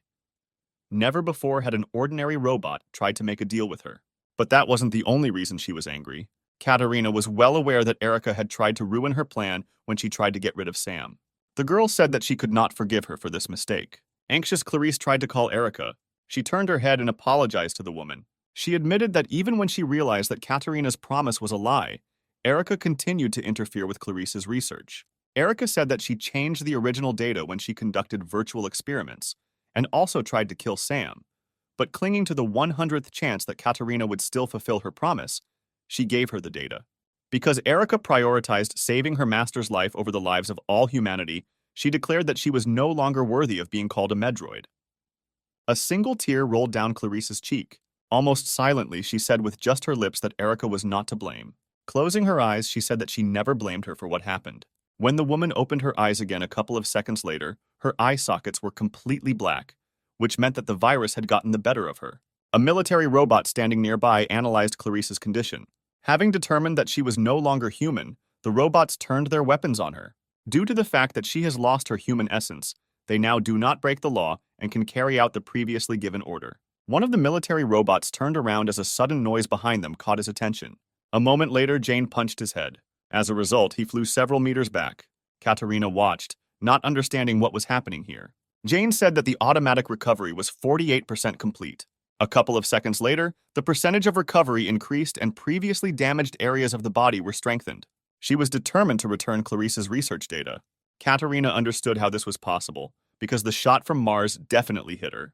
Kevin wondered a similar question about how the damaged robot was still able to move. He turned to one of his subordinates, who scanned Jane and reported that she had completely stopped functioning, asking what was going on here, but he could not give a reasonable answer. Looking at the screen, Greg remembered the time when he himself fought with this robot. After the fatal attack was dealt to her, he deemed Jane no longer competent. But suddenly she recovered and became stronger. Greg said that this home robot is fraught with many secrets. Kevin ordered military robots to be sent as reinforcements. Meanwhile, Jane was already running towards the military robot. Approaching him, she kicked his torso, punching right through him. Then she grabbed his head. A moment later, Jane pinned the robot to the ground. At the same time, dozens of military robots were released from the ship. Noticing this, Jane raised her head up, watching what was happening. A few seconds later, the robots landed with a terrible noise. Dozens of robots appeared opposite Jane. After conducting self-diagnosis, she found out that the integrity of her body was only 40%. Her goal was to get closer to Commander Katerina and return data on a medicine that could cure the virus, and then escape from the current situation. She intended to destroy obstacles in the form of military robots that appeared. A moment later, the robots took up their weapons and began shooting at her. But Jane deftly dodged the bullets, moving at high speed. Approaching one of the robots, she cut his torso in half. Jane knocked the other one away with a kick to the stomach. Clarice and Sam watched in surprise. The guy did his best to support Jane. The woman managed to retain the remnants of her mind, and she was aware of the current situation. Jane desperately fought against the military robots, trying to make her way to Katerina. Kevin, who watched this, experienced great tension. He realized that ordinary military robots were not enough to deal with Jane. He asked a subordinate if they could carry out an attack from the air, but was told that this was not possible at the moment. Greg had been carefully watching Jane's movements all this time and analyzing the situation. At one point, he shared his observations, saying that she was weaker than before. Jane herself at that moment was trying to fight off the robots that surrounded her from all sides. Greg explained that her movements were not as fast as last time, and he assumed that she had not yet fully recovered from Mars's shot. Suddenly, one of the military robots grabbed her arm. The next moment, Jane lost this limb. She frowned, realizing that losing her arm at such a moment could make the situation critical. Despite this, Jane continued to attack her opponents with her remaining hand. The war robots raised their weapons again and pointed them at her. This time, she was unable to escape the fire. The system warned Jane that the energy core had been damaged. With every second, the integrity of her body was rapidly decreasing. A moment later, the vision sensor was also damaged and the self-healing process was forcibly stopped. With difficulty, Jane managed to catch the sound of approaching footsteps. Before she passed out, she saw the silhouette of Katerina stopping opposite. The girl was pleased with what she saw in front of her. It amazed her that she had fought so hard to match a human. Slowly raising her hand, Jane said that her target was approaching. She reached out to Katerina standing next to her, repeating that she was obliged to return the data. But Jane fell before she could reach her goal. Katerina looked at her indifferently. A moment later, she admitted that Jane managed to surprise her because she has the ability to self-heal, which is built only into super soldiers. She then turned around and ordered the military robots to take Jane with them. The girl planned to provide it to Andrew from the House of OZ for analysis. She was wondering who was the creator of this model. Sam jumped out of his seat and ran to Jane. He approached her within seconds and intended to attack her from behind. But Katerina turned in his direction, sensing a threat. She managed to dodge Sam's attack and his fist flew into the ground. She was surprised that he decided to attack her. The boy, who retained his mind after infection, interested the girl no less than his robot. The next moment, she gave a signal to the military robots. Katerina said that it would be better if she captured it herself. Taking out her sword, she said that to complete this task, she did not need to leave Sam's arms and legs intact. At that moment, he rushed at her. She pointed the blade of the sword at him. But a couple of moments later, the boy froze in surprise, never having reached Katerina. Clarice managed at the last moment. Standing in front of Sam, she took the blow upon herself. Katerina did not have time to stop, and the blade went through the woman who suddenly appeared. She clenched her teeth from the pain coming from the wound. A moment later, she screamed that the pain experienced by the patient was equivalent to death. The girl was amazed that Clarice managed to retain the ability to speak. Suddenly, the woman approached Katerina, saying that she should feel this pain properly. The next moment, she bit her on the cheek, tearing off a piece of skin. Due to the fact that the girl recoiled sharply, her cap fell to the ground. When Clarice looked at Katerina's face again, her eyes widened in surprise. She asked what caused such a reaction in the woman. She asked if the zombies didn't like the artificial flesh of the mechanical doll. Looking at Clarice's surprised face, Katerina said that it was a doll that could synchronize with brainwaves, designed to protect important people. She explained that artificial intelligence does not have a conscience. The doll only reads the brainwaves of its owner and is controlled by them. Katerina's position was too high to go out and fight the polluted creatures herself. Suddenly, Clarice's consciousness left her. The exhausted woman fell to the ground. At the same moment, the doll transmitted the received data to the real Katerina. After that, she sheathed the sword and, looking to the side, noticed a wary guy. Picking up her cap from the ground, the girl looked at Sam and asked why he didn't attack. Smiling, she said that he knew what futile attempts were. Then she turned around and headed back to the cabin, said that their mission was over, and commanded the military robots to grab Sam and Jane. Following her orders, one of them grabbed the guy who was desperately trying to escape. Another grabbed the unconscious Jane. The remaining robot aimed its weapon at Clarice, who was lying in a pool of her own blood, with the goal of completely destroying her. Erica, who was conscious, tried to shout to her mistress. Sam saw this too and broke free from the robot's hands to come to the aid of his friends. Suddenly, Jane opened her eyes again, but the system notified her that movement was not possible at the moment. Her hull was only 2% intact, with 28 hours and 30 minutes remaining until complete recovery. A moment later, the emergency program was launched, and based on the results of scanning the surrounding area, a humanoid robot was detected at a distance of 25 meters. After analyzing Erica's condition, the system reported that all requirements had been met and preparations for the transfer had begun. A couple of moments later, the system was forced to boot. The operating system installation was successfully loaded. After this, Erica's body began to recover quickly. She opened her eyes for a few seconds. Suddenly, the robot targeting Clarice was destroyed in an instant. Hearing the shots, Katerina turned around to see what was happening. Clarice had regained consciousness by this time and watched what was happening in amazement. The system reported a successful system update and the medical module was disabled. Now Erica's combat skills prevailed, with the help of which she got rid of the robot a moment ago. Kevin looked at the screen in bewilderment, not understanding what happened this time. He was sure that this medical robot was disabled, but suddenly all its damaged parts were restored. Katerina felt the same bewilderment at what was happening. Erica applied the cloth to clean Clarice's wounds. She said she was able to stop the bleeding. Although the words were difficult for Clarice, she said that today she had already managed to see a miracle several times, looking at Erica's restored body. She just looked sadly at her mistress, assessing her condition. Clarice suffered fatal internal injuries. Erica did not want to admit that the chance of survival was practically equal to 1. Extending her hand to her, Clarice said that she should leave here as soon as possible. At least she should survive. She put her owner's hand back, saying that she should rest a little. Erica promised that she would take care of everything. After examining the weapon in her hands, Katarina realized that the weapon in Erica's hands was a combat module. The girl had a bad feeling. She commanded the military robot to deal with Erica, but she was already running towards them, preparing for an attack. When she came within their range, the robots opened fire. Suddenly, she jumped up, moving out of the line of fire. Erica then attacked her opponents from the air. The military robots were destroyed in the same instant, falling under her attack. She also got rid of the robot holding Sam. Then she freed Jane by shooting the robot in the arm. Moments later, having destroyed more enemies, Erica landed. Raising her head, she looked around. Kevin didn't understand how an ordinary medical robot got such combat power. He could explain Jane's similar strength because she was a modified model, but this robot was from a mass-produced model, and it certainly couldn't be modified. The man could not find a single logical explanation for the sudden change from medical to combat class. Katarina guessed that Jane was somehow involved in this. Breaking through the military robots, Erica approached Katarina, pointing her weapon at her. She wanted to say something to the approaching robot, but did not have time. The next moment, Erica shot the doll in the head.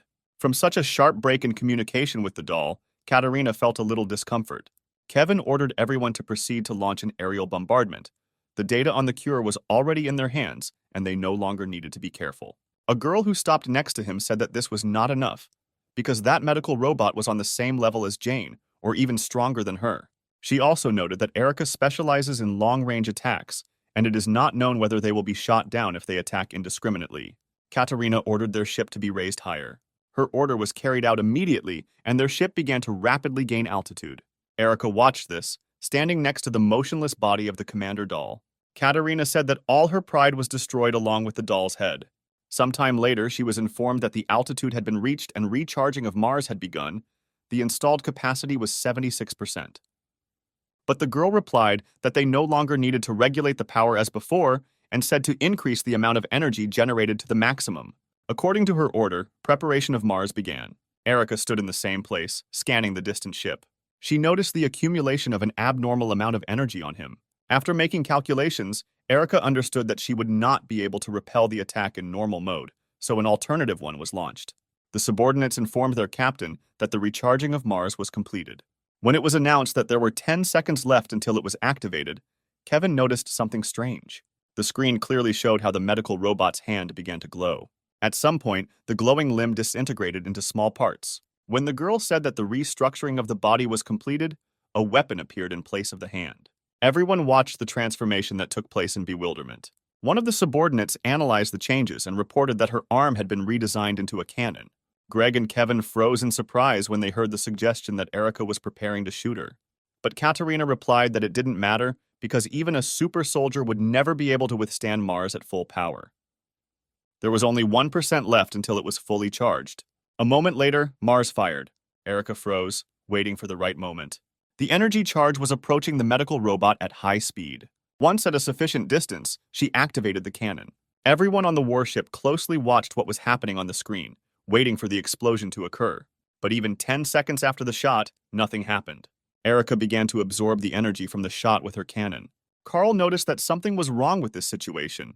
Katarina froze in surprise when she heard that the amount of energy generated by Mars was gradually decreasing. After carefully analyzing the data, Carl reported that Erica absorbs this energy, and this gun is not needed for shooting at all. It turned out to be a reflective-type weapon. Meanwhile, Erica was absorbing more and more energy. Realizing the current situation, Katarina said that they must immediately leave the ship using escape capsules.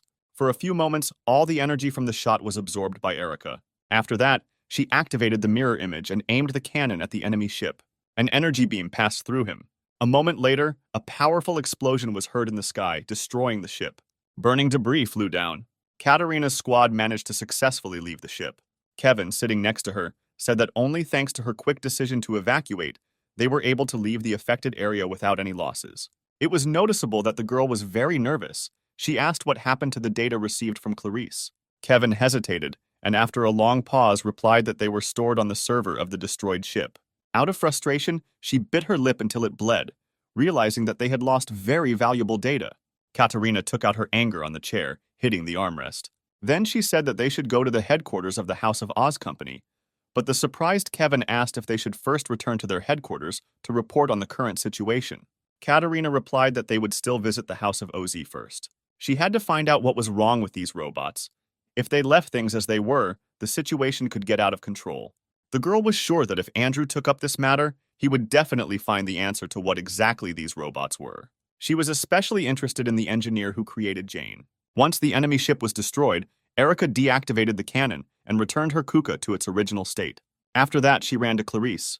Approaching her, she took the woman in her arms, saying that she would definitely cure her. But she extended her hand to her, saying that everything was fine with her. Clarice said that Erica should have figured it out by now. Because of the wound she received, even with the regeneration provided by the virus, she still would not survive. Erica tried to argue with her, but she was interrupted. Clarice asked to be put back on the ground. When there was no response to her request, she said that she wanted to tell Erica her story. She had no choice but to fulfill her mistress's last wish. After 26 hours, Jane had recovered and opened her eyes. Looking at the ceiling, she realized that she was in Clarice's house. Remembering the circumstances under which she passed out, she began to worry about Sam. She didn't even have time to get out of bed when a joyful guy hovered over her.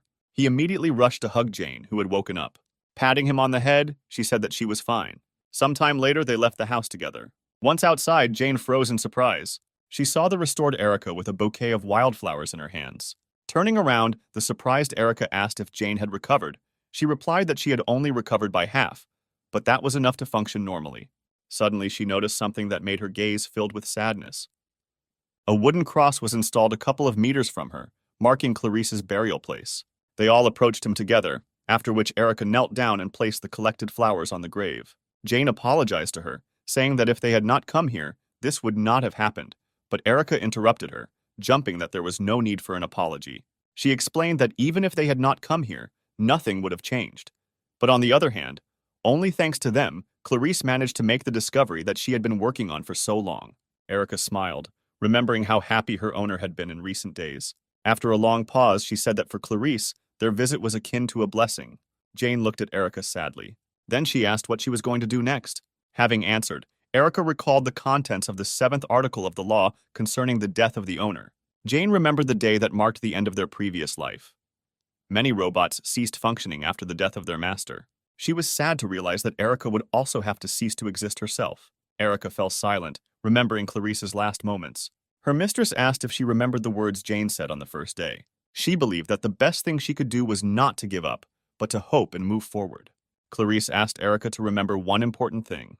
Taking her hand, the woman said that the thing called hope can only be created with your own hands. As her final wish, Clarice asked that Erica, along with Sam and Jane, create their own hope together. Emerging from her memories, she said that this clause of the law can be neglected if the owner left his last wish. Rising from her knees, Erica continued, saying that in this case, the robot must continue to live in order to fulfill this wish. Turning around, she said that her memory disk contained the medicine data Clarice left behind. Hearing this, Jane and Sam looked at her in surprise. Smiling, Erica asked to accompany her for a while. Jane happily accepted her offer and smiled happily. Afterwards, she took her hand and suggested that everyone travel together. That night, Katerina finally reached the main office of the House of OZ. She showed footage of fights with Jane and Erica. A man sitting opposite the screen carefully watched every action of these robots. A few minutes later, he gave his verdict, saying it looked like some kind of computer virus. After pressing the remote control, Andrew turned off the TV. Katerina looked at him in surprise and asked what this meant. He replied that in order to finally be convinced of this, he must analyze these robots more carefully. Andrew suggested that a modified version of the operating system installed in the home robot took control of the medical robot system, rewriting it like its own. He said that until the situation stabilizes, there is no way to restore their operating systems, and there is also a chance that Jane had a hidden fragment embedded in her code that would run under certain circumstances. Katerina stopped him, asking what he meant. She thought that no matter how much the operating system is modified, in the end it is just a normal software problem. When the girl asked if this kind of transformation was possible due to a simple change in the system, Andrew replied that it was possible. Katerina froze in surprise. Trying to understand the situation, she asked how this was possible, exhaling heavily. The man replied that since she held the position of commander-in-chief, she should know about it. But before he began his explanations, he said that Katerina had no right to divulge to anyone what she would hear in the future. Looking at her seriously, the man explained that this information was personally marked by the president as top secret. Then he began the story, saying that all robots from domestic and medical to super soldiers are humanoid and have identical technical characteristics. Katerina was surprised to hear something like that. She objected, saying that couldn't be true. The man said that when they advertised their products, their main slogan was that there was no need for charging. It was announced that robots could work for a whole day, completely dependent only on solar energy. Andrew admitted that the reality was completely different. A conventional solar panel would not be able to produce energy so efficiently. Katerina realized that it was not the mentioned batteries that were used for this purpose, but something that was on a completely different level. He said that the true nature of the robot's energy core is something that can produce and sustain energy indefinitely. To be more precise, it is based on an infinite energy source. Katerina was amazed by such a discovery and said that such a thing could not exist even theoretically. Andrew nodded, saying that this completely ignored the first law of thermodynamics. Continuing his story, the man noted that such an energy source can produce a terrifying amount of energy that cannot even be estimated, so they control its power for each robot using the installed operating system. Faced with a blank look from his interlocutor, he explained that the restrictions placed on the kernel could be lifted by changes in the operating system. That is why there is a possibility of transformations like those that happened to Jane and Erica. This all seemed absurd to Katharina, and she asked why they had not yet announced a discovery of this magnitude. Without waiting for an answer, the girl asked the next question regarding their motives and the reason why this type of energy generator is only used in robots. The man replied that before using the House of OZ, he conducted a test in an environment similar to a human one. At least he assumed that was the case. Katerina didn't understand what he meant. When she asked if he was the owner of this company, Andrew replied that he owned it only in words. Closing his eyes, he said that this was also classified information. He admitted that in reality the House of OZ is a state enterprise. His role was only to manage the company and some other things related to the software, and the government is responsible for the production of robots. The man explained this by saying that for the residents who are tired of the dictatorship of the Third Empire, they are masquerading as a private enterprise because people would not perceive the true state of affairs positively. Therefore, even he does not know exactly when an infinite source of energy was invented, and he also does not know about the method of its creation. Today, the place where most robots are created is Sector Number 1. The largest plant for their production is located there. This is due to one serious problem. Andrew said that an endless source of energy is produced in only one place on the planet. But due to the fact that this sector is directly connected with the president and is controlled by counterintelligence, even him is prohibited from entering there. Katerina was surprised by such a statement. He suggested that the reason for the need for such serious protection is to prevent critical situations. Looking at his interlocutor, the man said that the current situation was exactly like this. Katerina frowned at his words. Andrew continued, saying that if they leave those robots alone now, then in the future they may rebel against humanity, and they do not know whether they will form a squad in which each of them will be equal in strength to a super soldier. Having thought about the current situation, the girl tried to guess what consequences await them from the fact that an infected person is the owner of such a dangerous power. Rising from her seat, she thanked the man for providing her with the information. As she walked toward the exit, she suddenly turned around because she remembered another unasked question. Katerina asked if Andrew knew who the person who developed the operating system for Jane was. The man just looked at her with a hard look. After saying goodbye to him, she returned to the ship, where Kevin was waiting for her. She was in thought the whole way back. Kevin could only guess what kind of conversation she had with the head of the House of OZ company. Suddenly, the girl came out of her thoughts and asked him to contact headquarters so that they could prepare the main ship for departure. She said that as soon as they got there, they would go straight to the president's palace. Kevin asked if Katerina was sure that it was worth doing this. She looked at him blankly. Adjusting his glasses, the man recalled that they had recently lost one of the best warships and had also shot from Mars twice without permission. He asked if she was really sure that they should go to the president now, knowing that in a fit of rage he might even beat them. She said that she would deal with this on her own later and again plunged into her thoughts. If it weren't for the seriousness of the situation, she would really prefer not to meet with the president now, but she needs to get permission to use super soldiers. Meanwhile, Andrew replayed the video that Katerina had given him during their recent meeting. He was most interested in Jane. He couldn't believe that the man he had admired for many years had spent his retirement in an abandoned sector. The man took out a medallion that he always carried with him. Andrew didn't take his piercing eyes off the screen. He was sure that Jane was the last fragment of the project that this man left behind. Closing his eyes, the man thanked this man for such a gift. Thanks to this, he will finally get rid of the feelings of inferiority and disappointment that have haunted him all these years. Andrew set himself the goal of surpassing Louise, who was his teacher, at any cost. At the same time, Erica took Sam and Jane to a car parked not far from the house.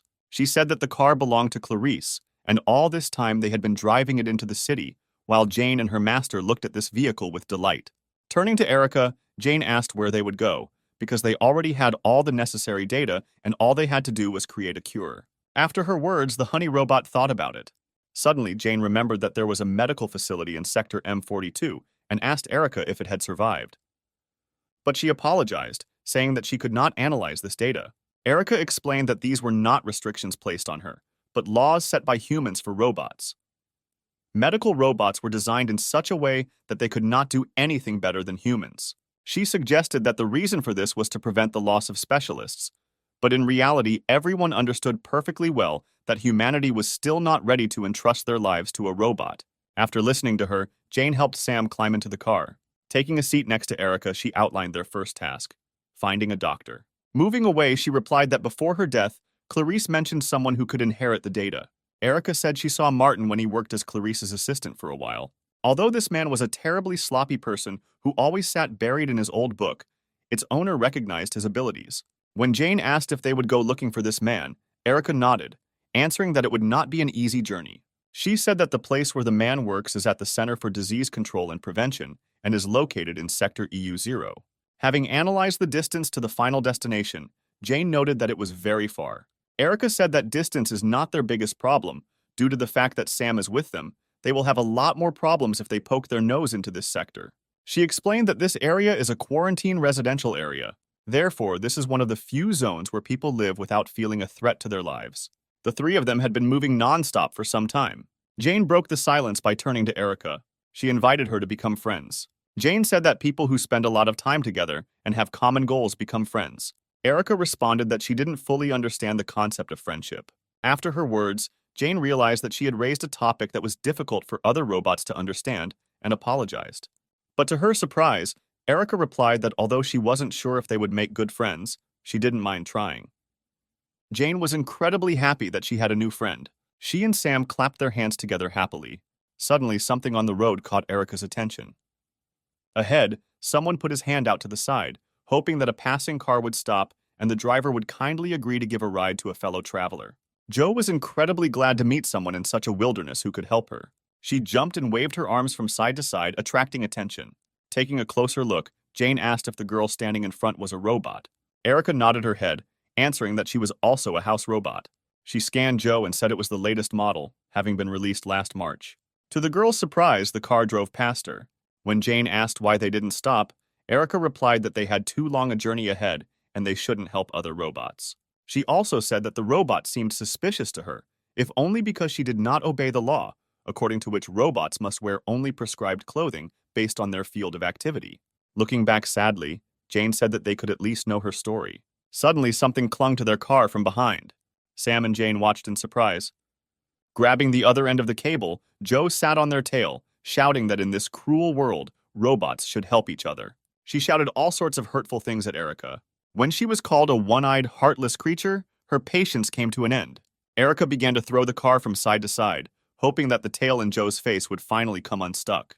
Sometime later, they stopped at a gas station, deciding to listen to Joe's story. Erica asked about who she was and what she did. The girl introduced herself, saying her name was Joe, but after today, they could call her Hitchhiker. After this, Erica continued her questioning, asking who her owner was and why she was walking around alone. Joe replied that she was looking for her owner everywhere and wanted to ask them for a ride to the industrial zone in Sector F6. Opening the card, Erica apologized and said that they would not be able to fulfill this request. She explained that the sector she needed was in the west, and they were heading east. For this reason, they would not be able to give Joe a ride. Having finished her explanation, Erica led Sam and Jane back to the car, no longer paying any attention to the girl who was left alone. Running up to them, Joe said that the sector they were heading to was under quarantine and asked the reason for such a risky decision, especially with an infected person in addition. But Erica replied that they were not obliged to explain their actions to her. Exhaling heavily, Joe said that they don't need to be so careful, because robots don't know how to lie anyway. Joe tried to find an explanation for Erica's cold attitude and suggested that she had once been betrayed, and that is why she was acting this way now. Unable to bear it any longer, she turned around, saying that the girl should be more careful with her words. But she only laughed, saying that she had hit the target, judging by such a reaction. Afterwards, Joe more seriously said that they really shouldn't go into the quarantine zone, because without proper preparation, they would be destroyed in a split second as soon as they step inside. Pointing at Sam, she said that he was 100% likely to die first. Frightened, Jane hugged her master, asking what this city was all about. Joe replied that she had passed by it about 17 days ago. She was not allowed to speak further when a military helicopter suddenly appeared. The pilot's goal was achieved, and the infected was discovered. He began to descend, preparing to attack his target. Jane and Erica turned around in horror and also saw a helicopter approaching them. Joe just grinned, saying that this was a great opportunity to show off her abilities. She then tossed her bag to Jane and said they could relax and watch the show. A moment later, everyone heard a warning about the opening of fire. Joe stopped in front of the helicopter, saying that she wouldn't need 10 minutes. After that, she activated her ability. The girl quickly clicked on the necessary system windows. Jane had a couple of seconds to prepare, after which she said that the synchronization was completed.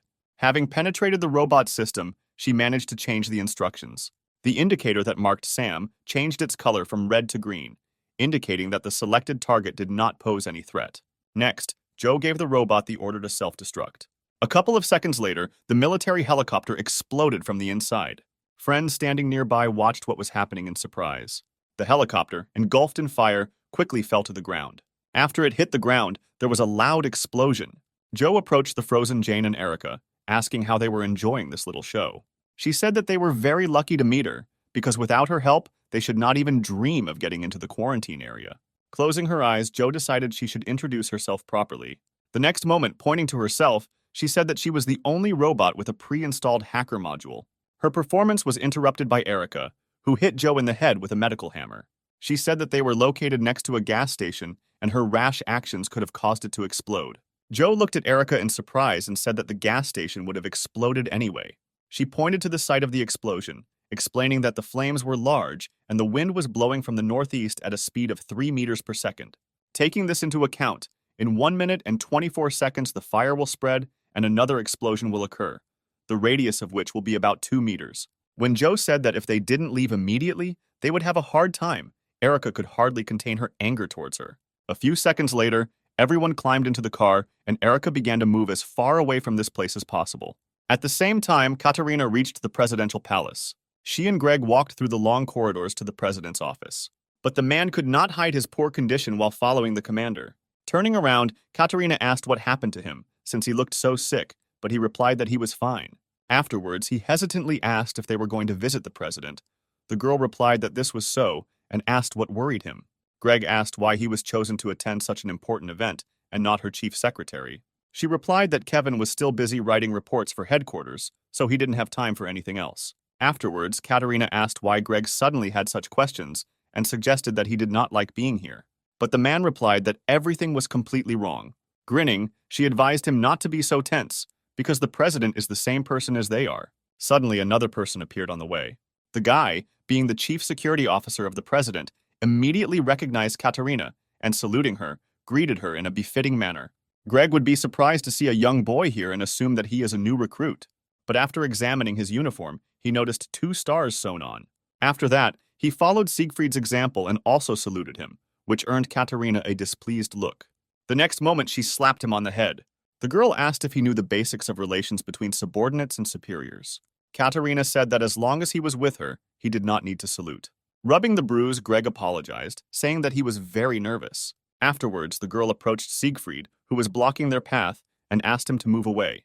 He bowed low, apologizing for his rudeness. Stepping aside, the guy asked permission to examine Katerina, because by order of the president, carrying weapons inside was strictly prohibited. After his words, without further ado, she took off her weapon and threw it to Siegfried, who deftly caught her sword and pistol. She said that this was all she had with her and forbade her to even touch herself with a finger. The girl also expressed her assumption that he did not need to conduct a thorough check to make sure that she still had hidden weapons. The guy only nodded, confirming her thought. Greg then followed suit and gave Siegfried his weapon. While catching up with Katerina, he was thinking about why things were so bad between her and that guy. Suddenly, she said that if Greg suddenly met Siegfried alone, then he should not salute him. She said that their honor was at stake.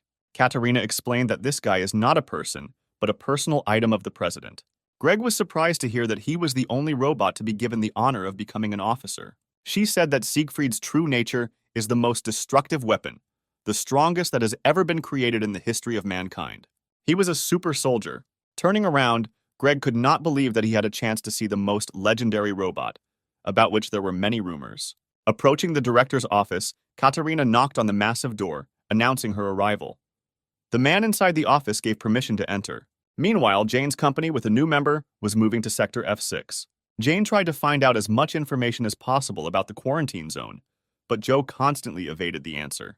She justified this by saying that once they got the information they needed, Erica would immediately throw her out of the car. After Joe approached her, asking if her suspicions were true, Erica did not deny anything, saying that she was too suspicious. After analyzing her manner of communication and appearance, Erica suggested that Joe had been illegally re-signed. When Jane heard that according to the law, such reflashing of a robot is punishable by 30 years of imprisonment in prison, she felt uncomfortable because she too had been illegally reflashed. Erica also mentioned that the robots have the strongest security system built into them in the whole world, and to reflash them, you need to be a world-class programmer. Smiling, Joe asked what she was trying to say with such hints. Erica said she wouldn't beat around the bush and would ask directly. The next moment, she asked if Joe was a government robot sent to monitor them, but she just smiled, leaving this question unanswered. Jane intervened in their conversation, saying that Joe could not be a spy. She explained this by saying that from the very first meeting, she acted as if she had seen them for the first time, and pretending that this was not the case would be difficult for a robot, because they do not know how to lie. Erica suggested that these laws could be rewritten in her system. Jane countered by saying that since the robots were released, there had only been 67 instances where a robot had had the law rewritten in its memory, but due to their nature, there had not been a single instance where Article number 1, 2, or 3 had been rewritten.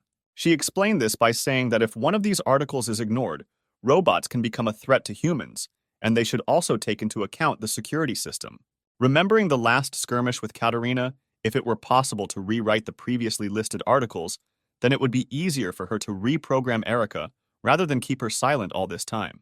Erica remained silent, not knowing how to object to this fact. Joe praised Jane for her intelligence, because even she is not able to ignore the laws of the first article, as noted earlier. She said that there are 3 levels of protection in the robot security system. The first 3 articles are in the Good Witch category and is intended to protect people. The Oscar category prevents illegal rewiring, and the Clyd category. Joe admitted that her master hacked her all the way to Oscar, but the Good Witch turned out to be much more difficult, and no one will be able to hack her in the next 50 years. Erica was amazed at the man's abilities. When Joe named her master's name, Jane looked at her with enthusiasm, saying that he was a very famous person and everyone knew his name. She said everything she knew about the Cheshire Cat. Firstly, he was the best hacker in the whole world. He reveals the illegal activities of terrorist groups, governments, and financial institutions. Touching Sam, Jane said that he was an ardent fan of this man, and if they managed to meet him one day, she asked if she could get an autograph. Joe replied that if they really managed to find him, they could ask for at least thousands of autographs. She admitted that she was not sure whether her master was still alive or not. The Cheshire Cat tried to hack into the system of one company, but they were spotted, and the police very quickly discovered their temporary location. When they broke in, Cheshire fled. Therefore, all this time she was just looking for a way to kill time, doing what she wanted to do with the owner while they were together. After listening to her, Jane asked what exactly she wanted to do. Smiling, Joe replied that she had always dreamed of breaking into the presidential palace. At the same time, Katerina and Greg were already in the director's office. The man was very excited. He never dreamed that the day would ever come when he would meet the president in person. Suddenly, the president, without turning around, spoke. From the report he received, he knew that Katerina had failed in obtaining data on the cure. They had lost one of the best ships, and worst of all, she had used Mars without his permission. Afterwards, he asked how much impudence she had to ask for a personal audience after all of the above. Katerina clenched her fists from tension. Taking a step forward, she said that they clearly knew what exactly caused the data acquisition operation to fail. When she said that due to a lack of information about the true nature of the robot's energy source, she was unable to cope with the situation, the man smirked. Having accepted this answer, he asked how Katerina would explain using Mars without permission. The girl explained that this was a situation in which they could not assume what exactly the infected Clarice could do with the data, which is why she acted as she saw fit to obtain the data and eliminate the threat. Turning around, the president clarified whether this was her order. He wondered since when did she consider herself his equal, since she believed that she had enough power to use dangerous weapons on her own. Katerina replied that she only did what she considered necessary in that situation. She explained this by saying that the commander-in-chief must be flexible and take any action during the war, leading people along with him. The man looked at her with a frown after listening to her answer. The next moment he asked her to come closer to him. Katerina complied with the request and took a few more steps forward. A few seconds later she stopped in front of Bishop. For a couple of moments he stood still, saying nothing. Then he suddenly pulled out a pistol and put the barrel to Katerina's head. Seeing this scene, Greg began to seriously worry about his commander. Bishop shared that he had heard rumors that Katerina was getting rid of any of her subordinates who were looking for excuses for their mistakes. After which he said that now she is becoming like them, trying to evade responsibility under various pretexts. The girl replied that she would accept any punishment for her actions. Katerina said that she received her uniform 23 years ago, and until now they have never tried to evade responsibility for their actions. Afterwards, she explained that the real reason for today's meeting was not an excuse, hearing which he would have ignored not only the fact that the operation was a failure, but also the careless analysis of the data of other employees. She is here to accurately report the seriousness of the situation and its solution. Speaking about solving the problem that had arisen, Katerina mentioned a legion of super soldiers, which obeys only the president. The commander asked Bishop to transfer to her part of the rights to command this detachment. The man replied that she was too self-confident. He suggested that by believing that she had achieved her title through her own efforts, Katerina considered herself an outstanding person. Afterwards, the man released the safety, saying that the situation was actually completely different.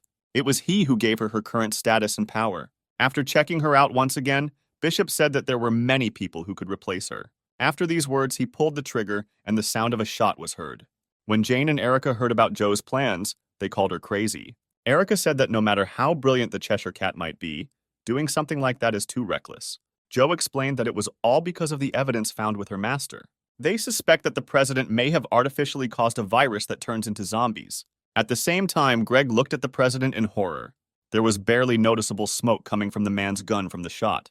Katerina still stood in front of Bishop, with a scratched cheek and a bleeding ear grazed by a bullet.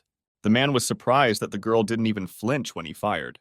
Lowering the gun, he said that if she had tried to dodge the bullet, she could have lost her life, and then asked why she was sure that he had not intended to kill her in the first place. Katerina replied that there was nothing surprising in her action. She only took responsibility for her words that she would accept any punishment. Sighing, Bishop walked over to his desk, saying that for her contributions to combat command over the years, he would turn a blind eye to her mistakes this time. Turning to him, Katerina reminded him that she had never heard an answer to her request. She again asked if he would allow her to take part of the command rights of a squad of super soldiers. Bishop looked at her threateningly, telling her not to forget her place. Sometime later, he and Greg left his office. Having caught up with his commander, the man asked if she was okay, but the girl replied that the military should not worry about a minor scratch. She was annoyed that, even after putting her life in danger as a sign of her devotion, her request was rejected. Turning around, Katerina looked at the bag her companion was carrying. Exhaling heavily, she decided that even this would be enough for her today. The commander hoped that the items she received from Bishop would benefit her in the future. At the same time, Bishop was in his office watching a recording of battles with robots that had gotten out of control. When they knocked on his door, he gave permission to enter. Walking inside, Siegfried greeted the man. The president asked him to come and look at this recording. When Siegfried approached the table, the man pointed at Jane, saying that it was a robot that caused excitement among the highest military officials. Then he asked who, in his opinion, created this robot. After analyzing all the data obtained from the recording, Siegfried replied that it was Dr. Louise. He said that no one else could create something like that for anyone other than her. Having received the answer, Bishop tiredly covered his eyes with his hand. This woman has always remained a mystery to him. But the man did not understand why she decided to intervene and stop his plans right now. At the same time, the company of our heroes continued on their way. After hearing the suggestion that the president could artificially cause the virus, Erica replied that this assumption was unfounded and made no sense. Joe asked why she rejected the idea. Erica explained that even the Association of Scientists spent more than 6 months studying this virus, and still no one is sure where this virus came from. She admitted that her owner also began to suspect the president immediately after the UN meeting. But with all his power, it is impossible for this type of virus to appear and spread unnoticed by health organizations. Joe listened to her interlocutor with interest. But when she fell silent, She laughed and said that it was too stupid. Yet Joe was delighted that Erica's owner was Dr. Clarice, who had no equal in the field of medicine. Erica frowned when Joe said that the more professional a person was, the more likely it was that they would not be able to see the beam in their own eye, and their imagination would be too limited. To everyone's surprise, she suggested that it might be possible to cause an epidemic without the need to create a virus. Excited, Jane asked how this was possible. Pointing forward, Joe replied that they were heading to Sector F6 to confirm or refute this hypothesis. Bishop handed Siegfried his cap, telling him to find this pet robot. The man gave him orders to find out how Louise's legacy could affect his plan. Having accepted this order, Siegfried threw on his cloak. After that, he headed towards the balcony, saying that he would return having successfully completed his mission. Coming out onto the balcony, Siegfried stopped.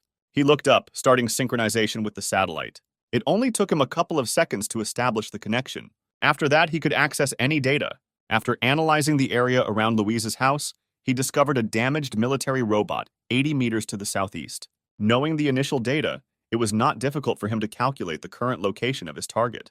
Having finished the analysis, he jumped to a higher point.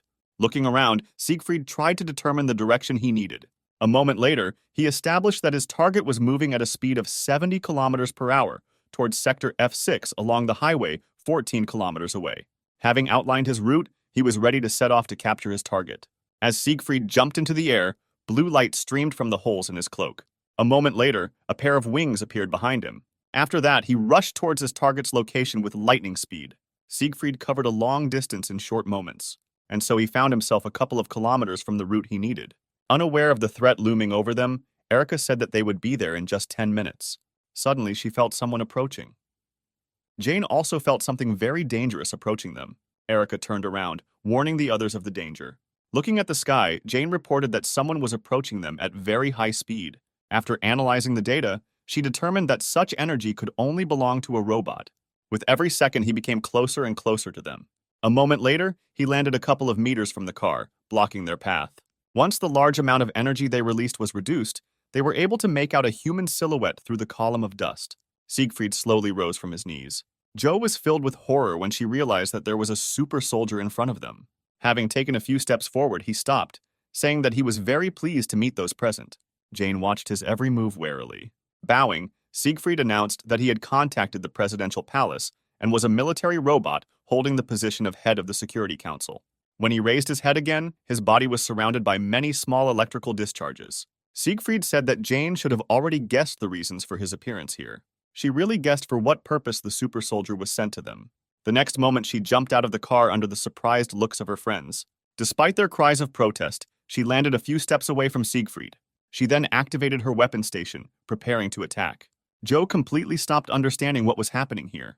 She recorded how the generated power of the energy core increased 3.5 times. Suddenly, Jane said that she would fight him herself. Siegfried did not move, studying the enemy.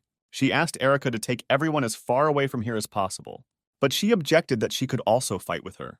Jane more insistently asked her to do as she said. Erica looked uncertainly at Sam sitting behind her. Then she turned back and nodded. She stepped on the pedal and changed gear. A moment later, the car turned around and sped off in the opposite direction. Siegfried said that sending his friends away was a wise decision. After that, he said that his goal was only her. If innocent people were here, they would unwittingly also be involved in this. I got into a fighting position and asked him only for one thing. Despite what would happen here, she asked not to drag the others into their personal squabbles. Siegfried looked at her incessantly. Meanwhile, Joe demanded an explanation from Erica about what they had done that caused a super soldier to come after them. But Erica asked her to shut up because she was trying to calculate all possible outcomes and could not answer her. Excited, Sam looked into the distance, worried about Jane. Suddenly, the sounds of battle reached them. The sound wave emanating from their blows even reached them. Joe couldn't even imagine how powerful their attacks must be. Meanwhile, Jane fought a fierce battle with Siegfried. She concentrated all her strength into her fist. The super soldier decided to use the same techniques as Jane. A moment later, their fists collided with each other. Suddenly, the car stopped. When Erica got out of the car, Joe angrily asked what she was doing. But she left this question unanswered and looked into the distance, hoping that everything would be fine with Jane.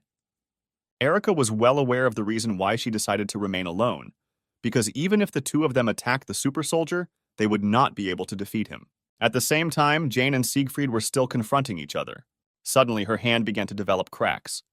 A moment later, it crumbled into small pieces. Thus, Jane lost her advantage in the battle. Having lost her hand, she took a few steps back. She then turned around to throw a kick. But the super soldier managed to dodge her blow by tilting his torso back. To keep his balance, he had to take a step back. Jane rushed at her opponent again, giving him no time to counterattack. Thanks to his extensive experience in battle, Siegfried knew how he could get out of such a situation. He took another step back, transferring his weight to his supporting leg. Then he stood up and again concentrated his strength in his fist. The next moment, he punched the air when Jane was literally 2 steps away from him. Due to the shockwave, she flew back several meters. At one point, Jane swung her leg to help herself fall back to the ground. As soon as she knelt down, Siegfried was already approaching her. Suddenly, a few kilometers away, Joe, Erica, and Sam heard an unusually loud sound from the attack. They all peered into the distance with horror and bewilderment, wondering what was happening there. Suddenly, Joe turned to Erica, asking if everything would be okay. Judging by the sounds that were coming to them, Jane could die like that. After her words, Erica activated her combat module. Joe was surprised that she, like Jane, could also regulate the power of her core. She interrupted Joe when she asked why they left Jane alone. Erica said that the super soldier would be here soon and asked her to get as far away from here as possible so that Sam wouldn't be dragged into this. Turning around, she explained that this boy is the only hope of humanity. After her words, Joe looked at him in disbelief. With a resigned sigh, she got behind the wheel, saying that out of the kindness of her heart, she would fulfill this request. A moment later, the car started moving, and Joe finally shouted that Erica must help Jane. Jane herself stood on her feet with all her strength. She assumed that she would not be able to defeat the super soldier, but she did not think that there was a whole abyss between them. Shaking off the dust from his cloak, Siegfried noted that the power of her core was comparable to his own. But due to her lack of experience in combat, her attacks were easy to read, and there was no way she could respond to his attacks. He also noticed that her energy does not circulate so smoothly, so there is a slight delay in her movements. For the same reason, the force of her blow is reduced several times. Siegfried summarized all the facts known to him, adding the results of the analysis of the battle that had just taken place. He said that Jane was Dr. Louise's unfinished product. Surprise showed on her face. Jane didn't understand how he knew anything about Louise. Meanwhile, the super soldier continued. He knew that Louise was definitely not the person who would release an unfinished product. And the fact that she was walking around the area led him to guess that Dr. Louise had already left this world. This thought resonated unpleasantly somewhere in his chest, and closing his eyes for a few moments, he lowered his head. After taking off his glove, Siegfried said that he must report everything to the president. Looking at Jane, he said that the unfinished house robot would not become a threat to them in the future, and with a high probability, he would order him to deal with it, so it would be best to do it now. Jane understood that she would not survive and was already ready to say goodbye to life. But suddenly something else caught Siegfried's attention. He looked in the direction where Jane's friends had gone, exploring the area. The super soldier determined that positronic energy had been detected 25 kilometers from here. At the same time, Erica again transformed her hand into a weapon. She was sure that the super soldier came only for Jane, because from the very beginning he only challenged her to fight.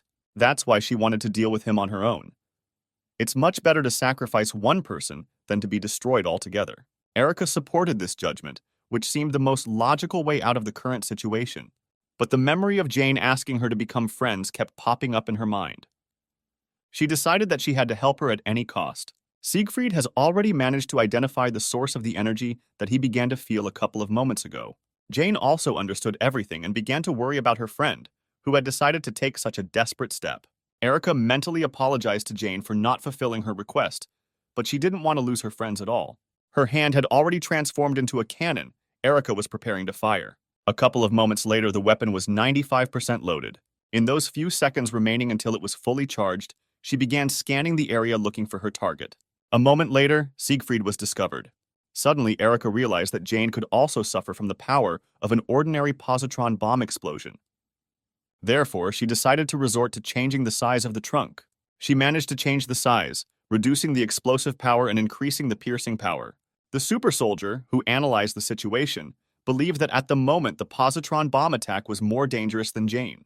Therefore, his primary goal was to eliminate the threat in the person of Erica. Immediately after that, he jumped out of his seat and a blue glow appeared on his back again. Jane wanted to stop him because she knew that none of them could stand against him. Erica's weapon was already 100% charged. The next moment, she fired from the cannon. Siegfried was already running at full speed towards Erica. He remembered that in the recording she used a reflective type gun. Now she independently produces energy and uses it to attack. Having put the pieces of the puzzle together into a whole picture, he concluded that the system developed by Louise has the ability to learn in combat. Approaching the bomb, Siegfried realized that he had previously underestimated the enemy, and that in the future, they could become a serious threat. After doing a lot of calculations with various variables constantly added, the results show that she will not be able to completely destroy the super soldier, but there will be a chance, together with Jane, to put him in a vice. Suddenly, something happened that Erica could not have foreseen. Siegfried surrounded himself with a barrier that withstood the energy of her cannon. With every second, he became closer and closer to her, and not even a small crack appeared on the barrier. When he caught up with Erica, Siegfried removed his barrier and dug his fingers into the cannon. She realized she had miscalculated when the fingers of his other hand closed around her neck. A moment later, Siegfried tore the cannon from her torso, breaking it in half. Jane ran to her friend's aid. She was well aware that their attacks would not cause any harm to the super soldier, so she hurried to protect her friend from a worse outcome. Jane hoped that Erica would have time to escape. Reaching where she thought Erica would be, Jane slowed down. But the next moment, she froze in place at what she saw. Siegfried lifted Erica high off the ground, holding her neck with one hand. Noticing Jane's presence, she looked in her direction and told her to run. At the same moment, the super soldier squeezed his fingers, and Erica's head was separated from her torso. Jane watched this scene with wide eyes. She did not immediately realize what had just happened. With the primary source of the threat incapacitated, Siegfried threw the robot's torso to the ground. Looking at her, he said that he did not understand at all the reason for such a stupid act. It was obvious even to him that Erica knew that they could not defeat him, but still sacrificed herself for a reason unknown to him. Despite the fact that Jane was a robot, at that moment she was overwhelmed with emotions. Dusting off his gloves, the super soldier said that he had already collected enough information about them, and it was time for him to complete this mission. Then he turned in her direction. However, she rushed past him so quickly that he did not even have time to react. Jane managed to deprive him of his left arm in just a split second. He looked in surprise at the place where his hand had been a moment ago. He was amazed that Jane was able to exceed her maximum speed in the blink of an eye. Having examined it more carefully, Siegfried noticed how the power of its core was increased several times more. Rising slowly, Jane asked him to refrain from suggesting that Erica was stupid. She said that if it were her, she would have done the same. Turning around, Jane threw his hand aside. During this time, Siegfried managed to conduct a thorough analysis of the data. He determined that the reason for the increase in the power of her core was anger. Siegfried could not understand the reason why Louise needed to create such a terrifying creature. Suddenly, Jane approached him and hit him in the chest area with all her might. Meanwhile, Joe and Sam grew further and further apart. Joe didn't understand at all how she got involved in this whole situation. She just wanted to go for a ride. In just a couple of hours, she managed to encounter several things that she did not understand. She was tormented by the question of why Jane and Erica could control the power of their cores.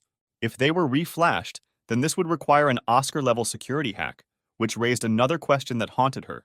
Who else besides her master could do something like that? In addition, there was a whole swarm of other questions in her head, both about Sam, who, for reasons unknown to her, is the hope of humanity, and also about the super soldier. Suddenly, Sam began to shout something and actively pull her by the hood. Because of these actions of the guy, Joe suddenly braked. After that, she turned to him, saying that when someone is driving, they should not be distracted from the road. But he didn't listen to her at all and, knocking on the car, pointed his finger to where they came from. Joe understood what exactly Sam was trying to tell her, and then asked him if he wanted them to go back. In response, the guy actively nodded his head. She liked his proposal and began to twist the steering wheel, turning the car around. After that, they rushed back at full speed. Joe was determined to find out all the details of the situation in which she found herself, no matter what the cost. Jane managed to inflict a serious attack on Siegfried. In a rage, she struck him blow after blow. During one of the next attacks, Siegfried's cap fell to the ground. He didn't resist as Jane took out her emotions on him. The super soldier noticed that the angrier she became, the stronger her blows became. It was quite obvious that Jane would not stop until she destroyed her offender. So he decided to counterattack. Dodging his attack, she spun around in the air and prepared to strike again. The next moment, she kicked her opponent with all her might. Siegfried did not have time to escape from under her blow. The next moment, he watched as his second arm was separated from his body. Jane landed on the ground opposite her opponent. Siegfried became convinced that the power of her power changed depending on her emotions, just like a person. The next moment, many chains began to appear from his body. It felt like they were coming straight from his core. Jane noticed that Siegfried's core energy had increased greatly. The system warned him that all the necessary conditions had been met and restrictions on his core would be lifted. Watching the transformation of her opponent, Jane felt the danger emanating from him. A moment later, the transformation was complete and Siegfried's peaceful mode was disabled. Not even a fraction of a tenth of a second had passed before Jane was attacked. Her entire body was crushed into small pieces. The last thing she saw was Siegfried's cold eyes. Once Jay was taken down, his combat mode was disabled and automatic self-healing activated. Seconds later, his severed arms were restored. Taking a few steps forward, he picked up his cap. Shaking it off from the dust, Siegfried put it back on. Pulling on his gloves, he stopped at the body of the incapacitated Jane. Looking in front of him, the super soldier held his gaze at his defeated opponents.